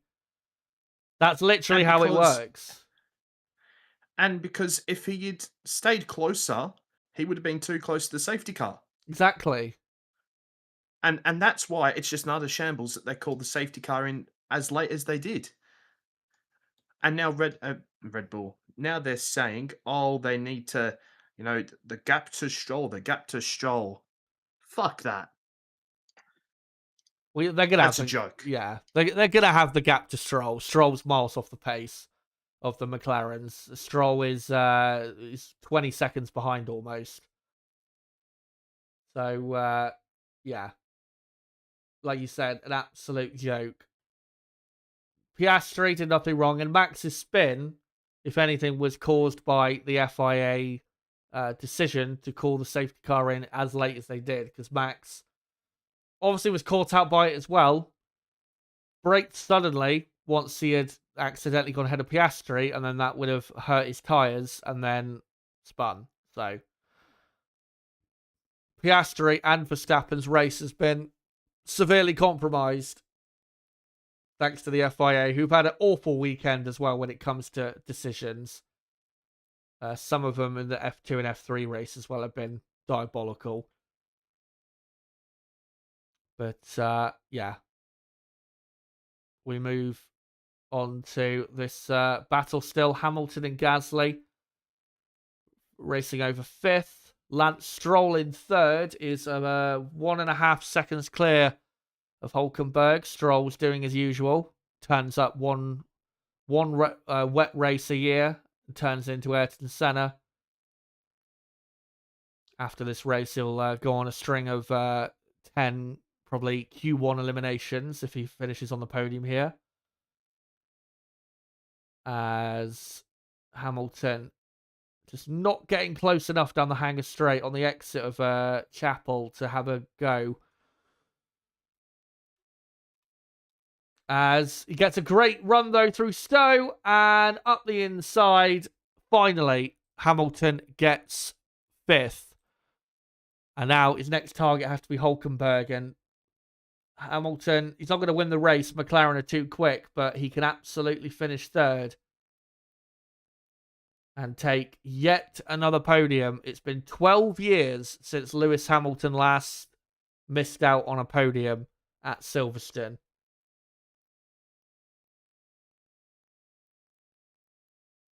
As Lance Stroll here running in 3rd. Doing obviously a great job, but this is what frustrates me with the guy. He turns up and does this a couple times a year, and we're all supposed to think he's amazing, but then every other time of the year he's rubbish. He did, I think, wasn't it in Melbourne as well? He finished 6th or 5th or whatever. So again, just typical Lance Stroll. But still a long way to go if he's to claim this podium now that Lewis Hamilton is released. As Gasly now got Russell right over the back of him, and Alonso, who's having a decent race.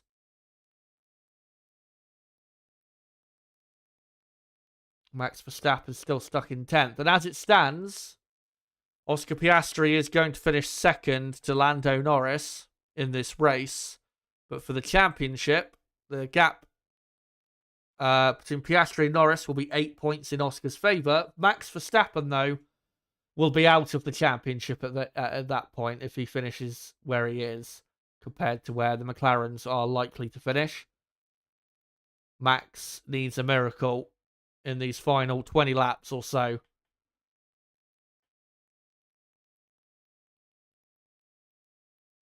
That's Russell. Oh my! I've got to turn off the Sky Sports commentary. They're pissing me the bloody hell off. I'm sure they're wanking themselves silly over the prospect of a Norris win. Yes, Yeah, and saying that what Oscar did was outrageous, but there's been no attention to how late the safety car in call was, anything like that. yeah. Well, don't expect impartial analysis from Sky F1. They're absolutely rubbish. But yeah, as we're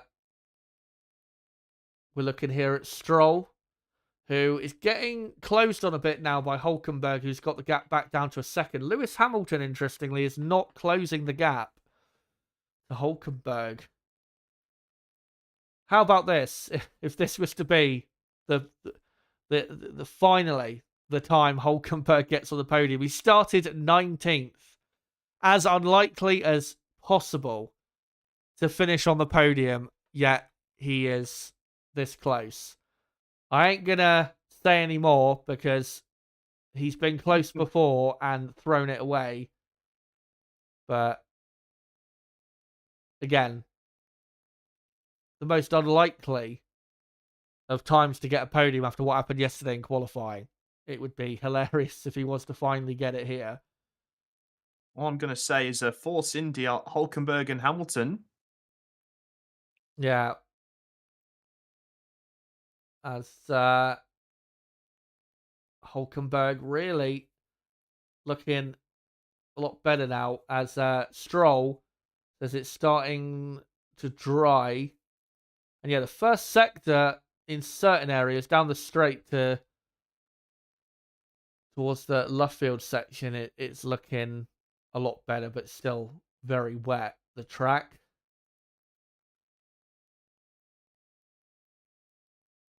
As not only is Max Verstappen not going anywhere, Leclerc is 12th.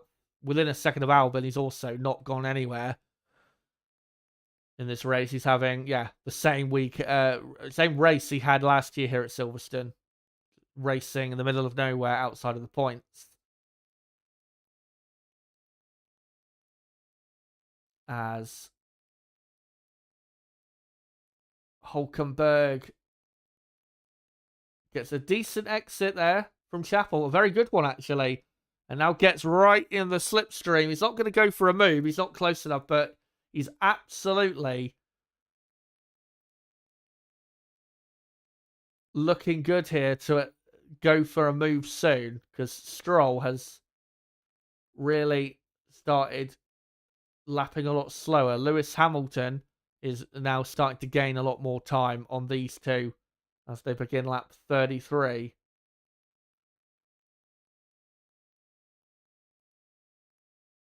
As Piastri there on the radio just saying it's drying but not close to slicks. I would be surprised if we got slick tyres before the end of this race. But you never know. Maybe we'll get 2 or 3 laps at the end. As Hulkenberg gets a good run through turn 4. If he had the DRS, he'd be able to go for it here, but just unable to get close enough. As Russell here, right in the slipstream of Gasly. But still, he cannot pass. As Lewis Hamilton now really starting to close the gap to Stroll and Hulkenberg. As Max Verstappen is a bit closer to Carlos Sainz. I wonder if, as things are drying, the front-running cars look like they're getting a bit stronger.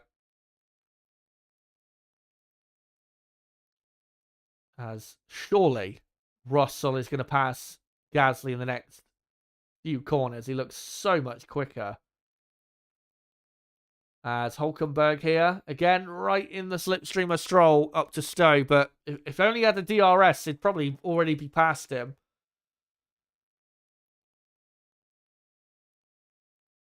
I'm not sure, to be honest, why the DRS isn't enabled. It's definitely good enough conditions for it. As Russell, is he going to go down the inside of Gasly in the final chicane? Nope. He thought about it, though.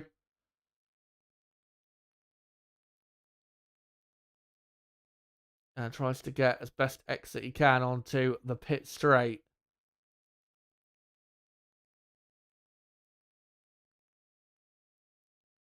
And Hulkenberg now tries to get the switch back on Stroll through turn 4. And he does gain time from doing it, but not enough. As Lewis Hamilton now right up behind these two. And yeah, this is set up nicely for Lewis Hamilton to get the podium here as George Russell puts his car on the outside of Gasly. And he will surely drive around the outside, try and get a switchback to get the better exit. And he does get a better exit. Surely he can go for a move up to Copse. He goes for the inside. Oh, they're very close there to touching. Will Russell go for it? No. Gasly had the drier line as DRS, thankfully, is now enabled. As Alonso right in there with Russell. As here comes Hulkenberg. Can he get up to third? Yes, he can. It might not be for long, but there you go. Nico Hulkenberg is third with about 17 laps to go. Can he pull it off? I don't think he will, but we'll see if he can somehow. As now Lewis Hamilton all over the back of the Canadian. And he's going to go up the inside. Stroll leaves him a massive gap, and Hamilton gets the move done. And let's see how quickly he'll catch Hulkenberg here. As up front, gap is 1.9 seconds. There is not going to be a fight up front for the lead. Obviously, Lando is just going to make sure he's close enough to Piastri that he gets the win from the penalty. So, yeah, that's all sorted up front. What we're looking out for now is the fight for all the other positions, as Verstappen has just passed Carlos Sainz for 9th.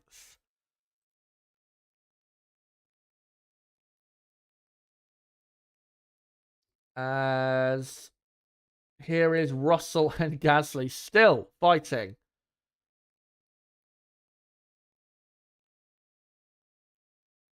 As they come into Maggots and Beckett's, Leclerc has passed Albon finally. And is just over a second behind Sainz. Leclerc will probably take a point, I reckon, eventually. But yeah, it's been a disaster of a weekend for Leclerc.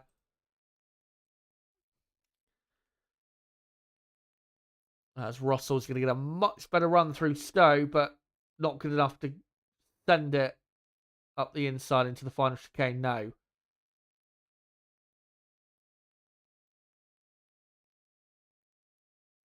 As Lewis Hamilton is not that quickly, but is closing on Hulkenberg by a few tenths.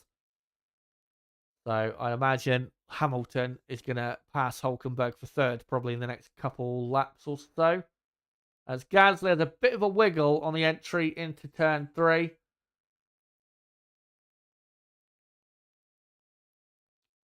But Russell, surely now DRS is enabled, he will get this done in the next lap or so. Here's Leclerc, who went up the inside into turn 4, and Albon thankfully moved out of the way. That was going to be a race-ending crash or an overtake, that one. And Albon decided to get out of it, thankfully. So Leclerc up to P11.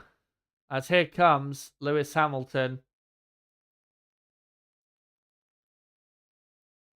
who on lap 37 for obviously the two McLarens. Hamilton will begin lap 37 soon. Hamilton very soon will be moving up into third and very likely taking yet another podium in 20 or at Silverstone.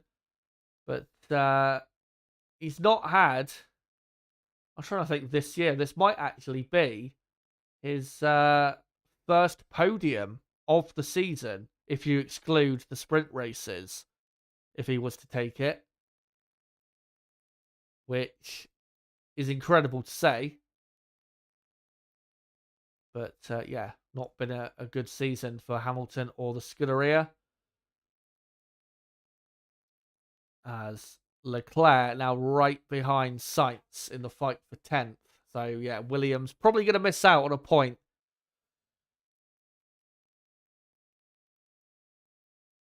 As Hamilton actually dropped just over a second behind Hülkenberg.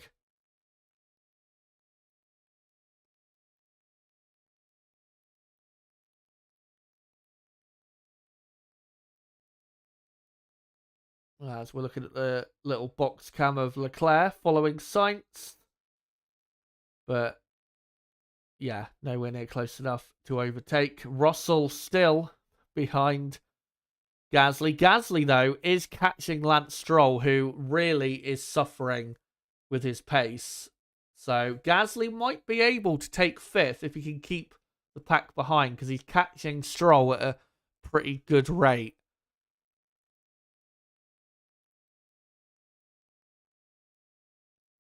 As Hamilton gets DRS again, but he's still nowhere near close enough to go for a move.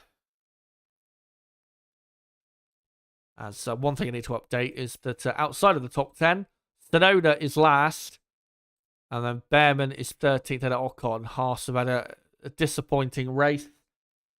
Not the end of the race, obviously. They could still get a point, but yeah, it's unrealistic. As Alonso pits, that is quite the surprise.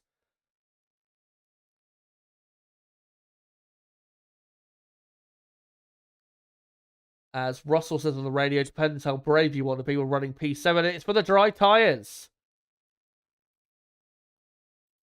Yeah, I'm not super surprised by this. Well, let's see what happens. I still thought it was probably a few laps longer until that would be considered, but they're faster than what they were when everyone else was on the dries at the earlier on. So as Hamilton a bit closer to Hülkenberg on this occasion. I am watching Alonso's on board, by the way, so I'll let you know how he's going. Absolute truck through the first sector. As Hamilton gets DRS again, but he's still not close enough. Hülkenberg driving the wheels off of that Sauber. Hülkenberg has been absolutely brilliant this year.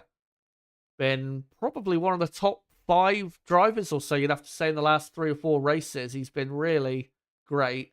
As Tsunoda just overtook Alonso. I think you just saw that. As Yep. Yeah, Alonso. Well, Russell is coming in. Nothing to lose. So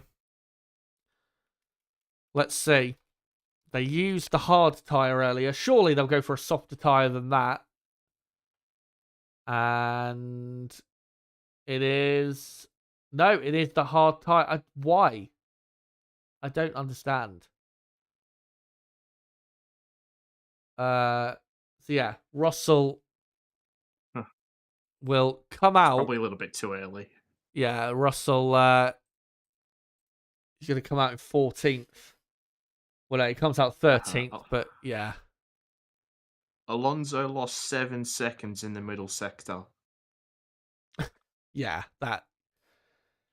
I think, once again, mistake has been made, but they're trying to go for glory in terms of maybe getting a podium. As yeah, that's a replay of Alonso being passed by Tsunoda because Tsunoda's on the inter and Alonso on the medium. And then here's a replay of Yeah, and it's Leclerc passing Sainz with the same move. Oh, that was quite bumpy, but he got the thing done. yeah, and it's very wet through Brooklands and Luffield compared to most other places on the circuit. But Alonso does look to be doing much better on this lap. He was only 1.5 seconds slower than Tsunoda in the first sector. Uh, it's just the warm up phase, which is pretty difficult with these slick tyres. Need a few As more laps. yeah, as George Russell is just finding there, he's just gone right over the grass where Leclerc went over earlier in the race. As Russell has just been overtaken by Tsunoda. So, yeah, Russell on the hard tyre. I don't get why they've gone onto the hard tyre. They've surely got a scrubbed set of mediums or softs they could have thrown on it. And there you go. 720. And he, thankfully, in that part of the track, the barriers are quite far away. And yeah, he says it's much wetter than before. No shit. There's Toto looks absolutely miserable. As looks like both Mercedes cars are going to fail to score a point, which is bad for the Yeah. Constructors' Championship. They were second after the Canadian Grand Prix, and now they're going to be dropping down to not just third. They went down to third at the last race, but they're going to be losing quite a bit of ground to Ferrari, as Max Verstappen is right on the tail of Gasly here. As Leclerc and Sainz incident noted, not sure why, was a bit aggressive from Leclerc, but he didn't make contact with Sainz, so there's no reason for that to be noted. Yeah, Alonso was 8 seconds slow on the last lap. Yeah, that's It's through Maggots. Maggots and Beckett's is very wet. as Verstappen all over the back of Gasly, and he sends it up the inside. That was a brilliant little dummy. And Verstappen up to 6th, claiming back a few points. I'd still say championship over unless something mental happens in these last 10 laps, but he's doing his best to recover. They've just taken it off Alonso's on board, so now I'm sad.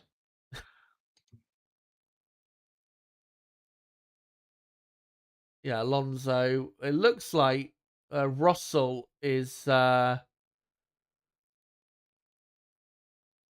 was going to say catching back up to Tsunoda, but I think that's only in certain parts of the track. Alonso has now got his tyres warmed up where he's faster than everyone apart from the top 8. Right. So it's just the tyre warm up takes too long. Well, Lewis Hamilton has decided to pit. And this could be key in whether he does get a podium or not. Soft tyres go on, which really, that's what should be happening. As Stroll, Verstappen, Gasly, all coming in. Leclerc staying out, interestingly. Sainz, Behrman pitting as well. Hulkenberg has stayed out. This next lap or so is going to decide whether Nico Hulkenberg gets his first Formula One podium, as Leclerc has stayed out and is in 5th. And then you got Albon in 6th. As through there goes, I think his teammate, yeah. So Hamilton is now behind Leclerc. And then you got Albon 6th, Ocon up to 7th. And then Stroll 8th, Verstappen 9th, and then Gasly 10th, I think, is the top 10. Here's a replay. Hamilton come out of the pit lane right onto the wet part, which is not a great start, and then he would have gone straight on. Yeah.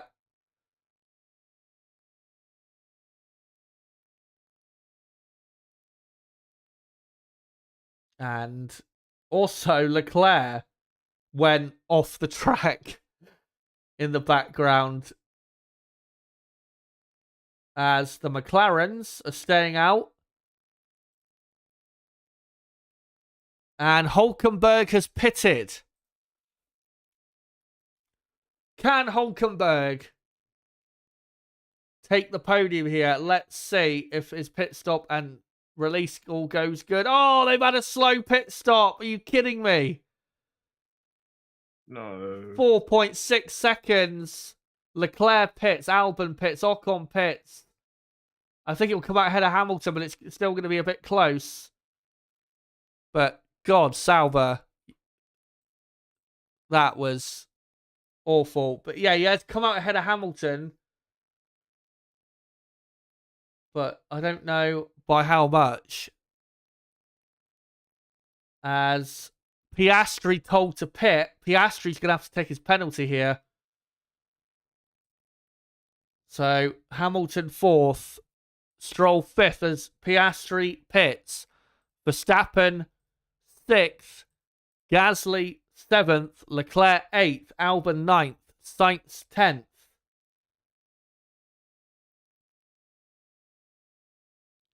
And then Sainz has passed Albon, and then Ocon, Behrman, Russell, Alonso, Tsunoda is on lap 44. Yeah, Lewis Hamilton is 8 seconds behind Hülkenberg, I think, or 9 seconds behind. There's one of the Haas's has gone off. It's Ocon, gone off at Luffield.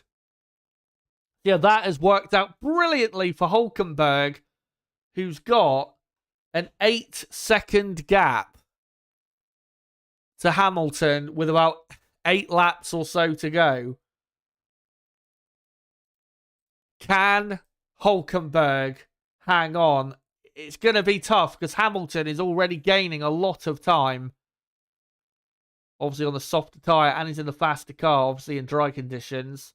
As this is Ocon. Oh, the two Haas's colliding and pirouetting. What a disaster. And that's definitely cost them a chance of a points finish. That was Behrman doing going up the inside. Behrman, I have no clue what he was trying to do there. That was so stupid. Up the inside on the wet part of the track. That was stupid as hell. As Lando Norris comes in.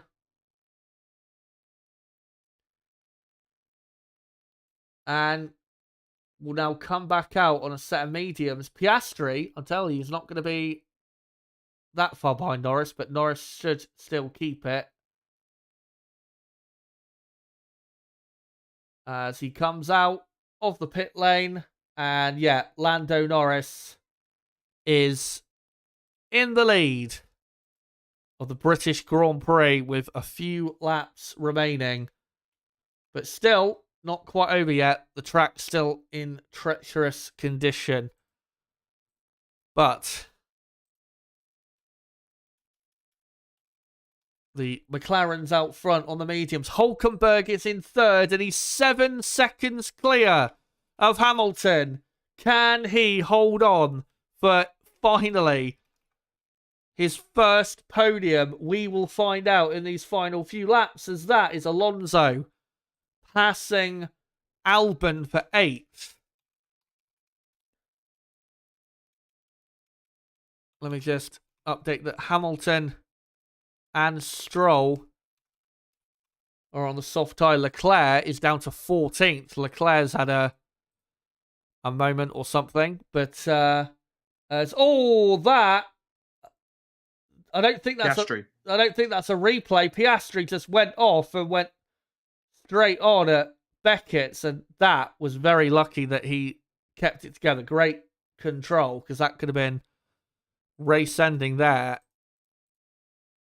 As Alonso 8th, Albon 9th, Russell is in 10th. As Behrman and Ocon incident has been noted. And then it's Behrman, Sainz, Ocon, Leclerc, and Tsunoda as on lap 46. Is a replay of that moment. They got on board at the perfect time to catch it. And yeah, as he turned in, caught some water. And yeah, brilliant control to keep that from going towards the barriers. So Piastri still second. But let me just update that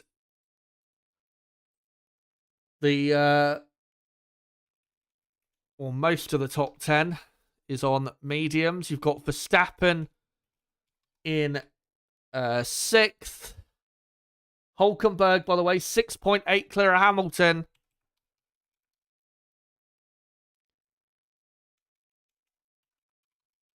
And George Russell in 10th is on the hard compound tyre. And then you got Behrman 11th, right behind Russell, despite colliding with his teammate on the medium. And Behrman might be able to get a point here still, even though he should get a penalty.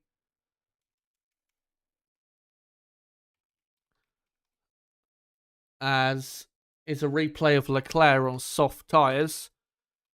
Going deep at Stowe and then going into the gravel right in front of the Lando stand. And yeah, Leclerc has had an absolutely abysmal race.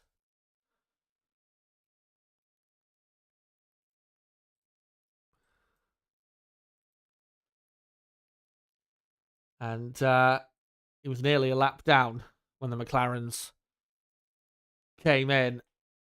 As we're looking at the battle between Russell and Behrman for 10th. But what I am keeping my eye on is the fight for 3rd between Hulkenberg and Hamilton. Can Hulkenberg hang on for 3rd? He's got to put in the laps of his life if he wants it, because Hamilton has just done the fastest lap, a 1:31.3. As here comes Behrman. Will he send out the inside of George Russell? No. As Behrman looking very quick in now these dry conditions. Russell's on the hard tyre and probably struggling for tyre warm-up. But it's going to be, looking at this Hulkenberg-Hamilton fight, it is going to be so close. It is going to come down probably to the last lap as to whether Nico Hulkenberg can take this podium.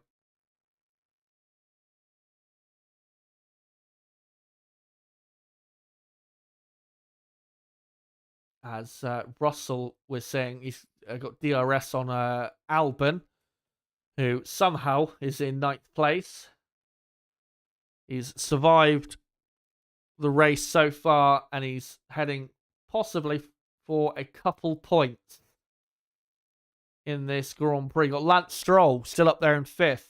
Gasly in 7th, only a second behind Verstappen, who's not really catching Lance Stroll very quickly. As a law, Lewis Hamilton has lost quite a bit of time in this last lap. Gap has gone from 5.8 to 7.3, and that might just have cost whatever happened there for Hamilton. That might just have cost Lewis Hamilton a podium.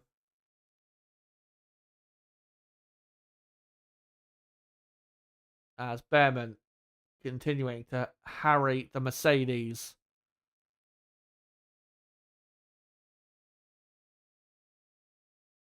As McLaren telling Piastri we're not going to do any team orders, just 5 laps to the end. As we're looking at Behrman on board.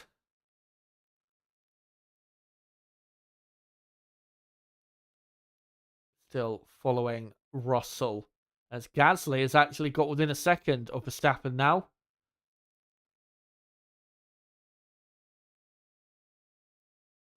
As the McLarens begin. Lap 49. 4 laps to go. Nico Hulkenberg still is about 7 seconds clear.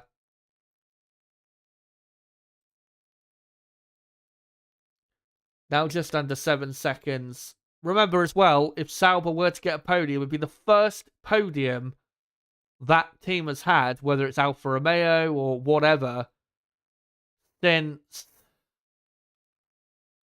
I can't even remember. I think 2012 might be actually the last time they had a podium with Sergio Perez at the Italian Grand Prix at Monza, just to make us all feel very old. That's how long I think it's been since they had a podium. That was 13 years ago.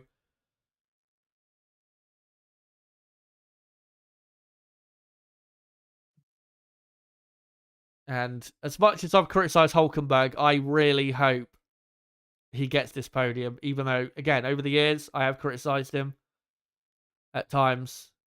But I really hope this is it, because he thoroughly deserves it.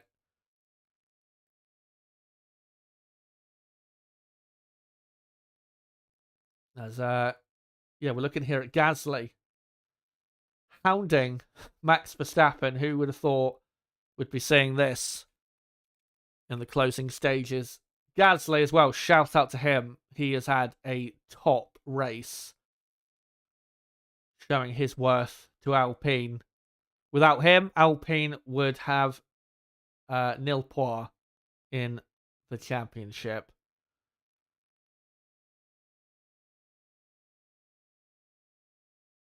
As Lando Norris is just coming through the Luffield section. He's on lap 50. Hulkenberg, 5.5 seconds clear of Lewis Hamilton. Surely he's going to do it. If it doesn't happen now, it will never happen.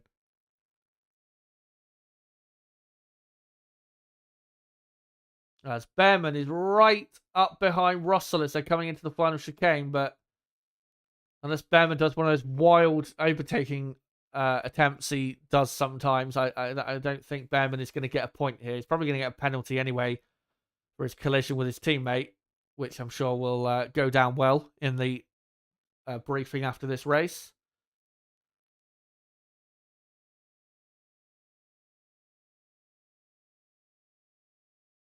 As Lando Norris through the final corner begins the penultimate lap. Hulkenberg still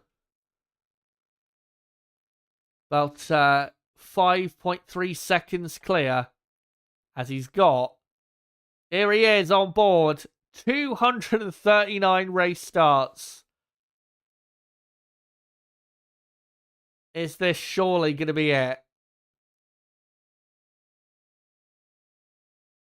As he's about to begin the penultimate lap for him of the British Grand Prix. He's got a car not too far ahead of him. I think it's Sonoda, who's a lap down. There's Jonathan Wheatley on the Sauber pit wall. What a job he has done for Sauber. Turn that team around in no time. Last year, they didn't score a point until the very end of the season. After this podium, Sauber, I think, might be 6th in the championship, or at least close to it.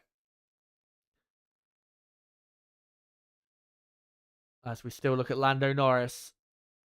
As Max Verstappen has overtaken Lance Stroll. Stroll was quite far ahead a couple laps ago, and suddenly Verstappen has overtaken. So, yeah, Stroll has lost a lot of pace. So, Max up to 5th. As Lando Norris begins the final lap ahead of winning at his home track for the first time in his career. And here's a replay. And yet, Stroll went wide on the wet part of the track, and Max drove right round him. So that'll be what Max gets in this race then. 5th place, still not good enough for Verstappen, despite the spin, which wasn't really his fault. As Lando Norris comes through on the old pit straight through Copse Corner.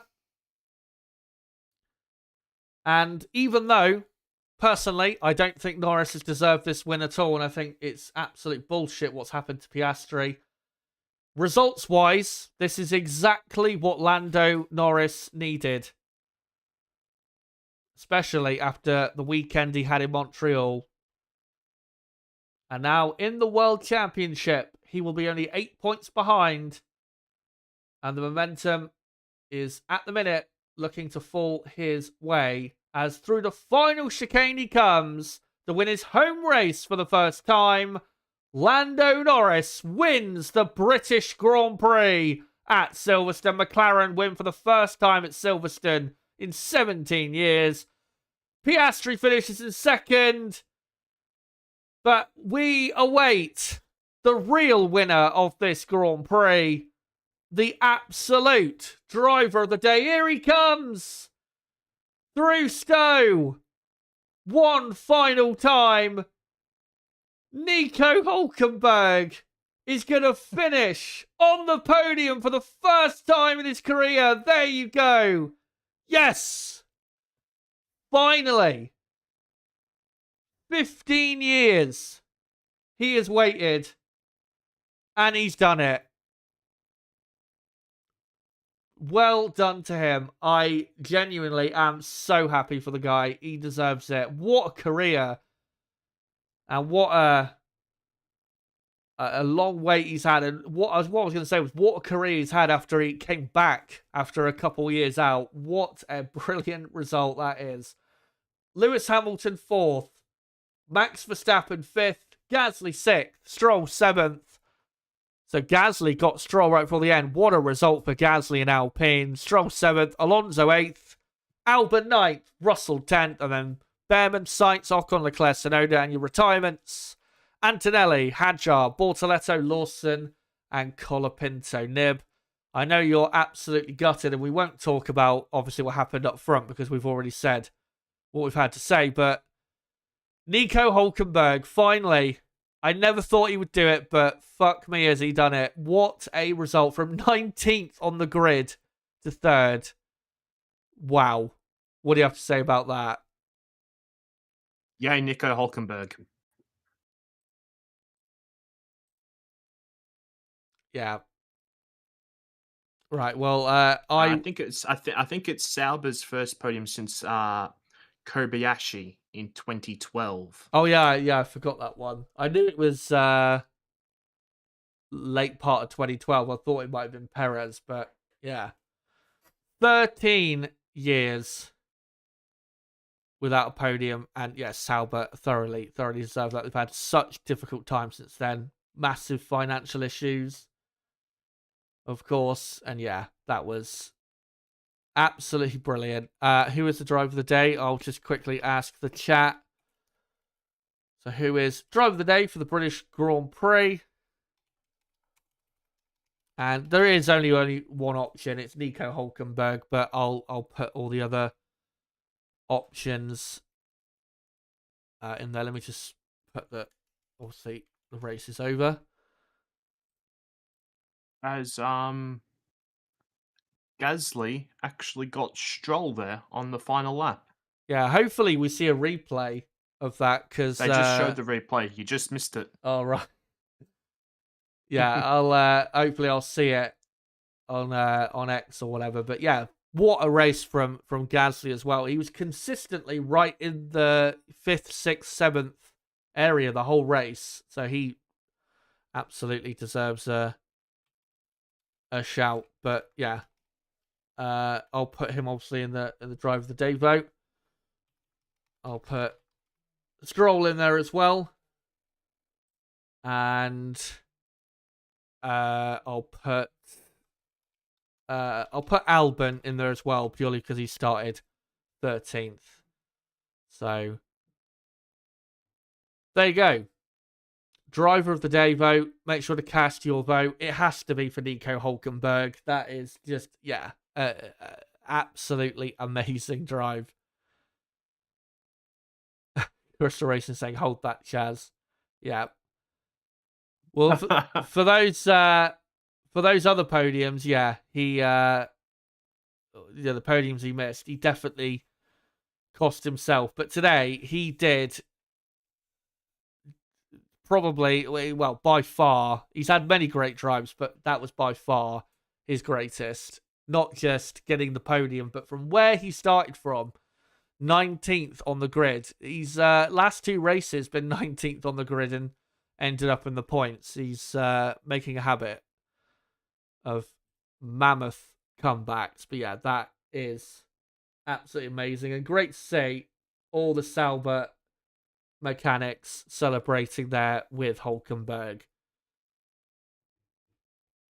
I've turned that shit off. It's pissed me off. Yeah, If I could just exclusively watch Hulkenberg, everything would be okay. But you can't do that. no.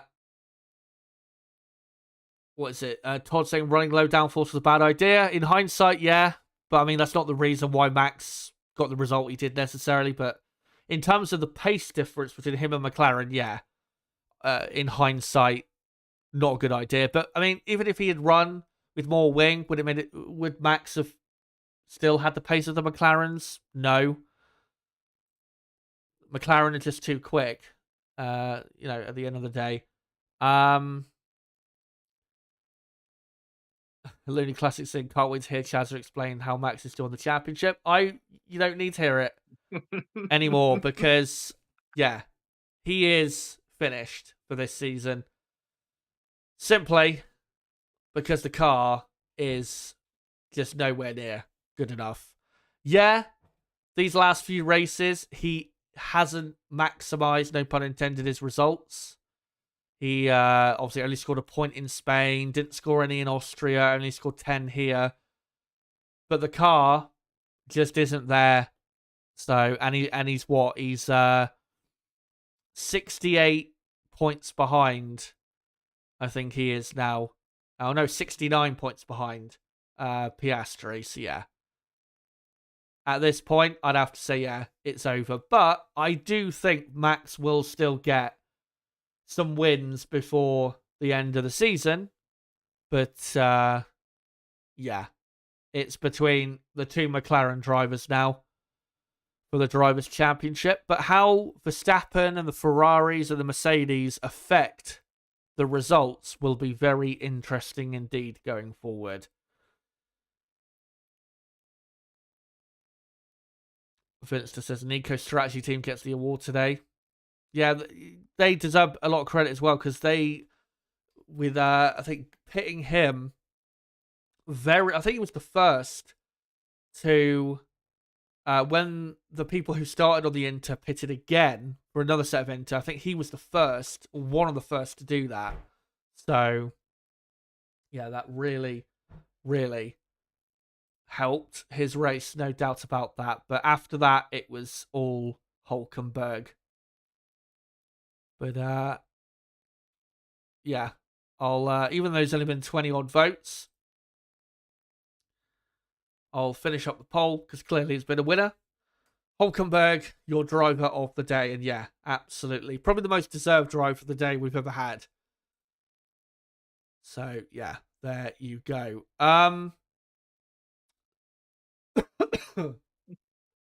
Before we go, Nib, obviously, and rightfully so, massively disappointed and angry with what's happened there. But cheers for coming on anyway. And yeah, it's a shame. What happened. It was, obviously the wrong decision. But yeah, we'll hopefully see you again for the next Grand Prix in 3 weeks at Spa. Should be good. Yep. And as Oscar Piastri has said on the team radio, I think if I'm going to get myself banned, I think I'm going to get myself banned if I say anything on here. So, yeah, what a joke. Yeah. Hopefully, Piastri responds in Spa because that was utter nonsense. What just occurred? But yeah, thanks as usual. Thanks for the regulars in the chat always being here. Apart from Will, who's always trying to antagonize me, but I think that's Will's job pretty much, I suppose. But yeah, have a good rest of your weekend, and yeah, we'll see you in. Well, yeah, have a good rest of your couple of weeks until we see you next time out for Spa. Yeah, we've got a slight bit extra break until Spa, and yeah, we'll see what happens the next Grand Prix. The next Grand Prix at Spa should be a pretty exciting one. I'm expecting it to be pretty competitive there, especially with Ferrari getting their new suspension at Spa. So yeah, we'll see what happens at the next Grand Prix. Should be an exciting one. But yeah, cheers, Nib, for coming on. And cheers to you guys for watching the stream, coming along and joining in, being part of the stream in the chat and all of that. And not just for this stream, but for yesterday's as well. And cheers for coming along for all the content this weekend. And a quick reminder, yeah, tomorrow I will be uploading a video about the about what do you call it? Obviously doing a podcast reviewing this race, and then I will be taking a bit of a break from content on the channel, purely just to get videos ready for the summer break. I am considering maybe uploading a video during this next 3 weeks until Spa, so there might be something, but it will be a lot less than usual in terms of content between races. But yeah, obviously the next Grand Prix, 3 weeks at Spa, then a week after that is the Hungarian Grand Prix, and then the summer breaks are not far away. But yeah, thank you guys for coming on for all the content, for smashing like button, subscribing if you're new. Thank you for that. And if you haven't, make sure to smash the like button and subscribe for more content like this, because we do quali and race watch-alongs for almost, I would say, every Grand Prix on the calendar. So yeah, cheers for all the support. And until, guys, my podcast tomorrow reviewing the events of this mental British Grand Prix weekend, and until the next Grand Prix in 3 weeks' time at the wonderful Spa-Francorchamps circuit in Belgium. Until then, guys, it has been me, Chazza HD. Goodbye.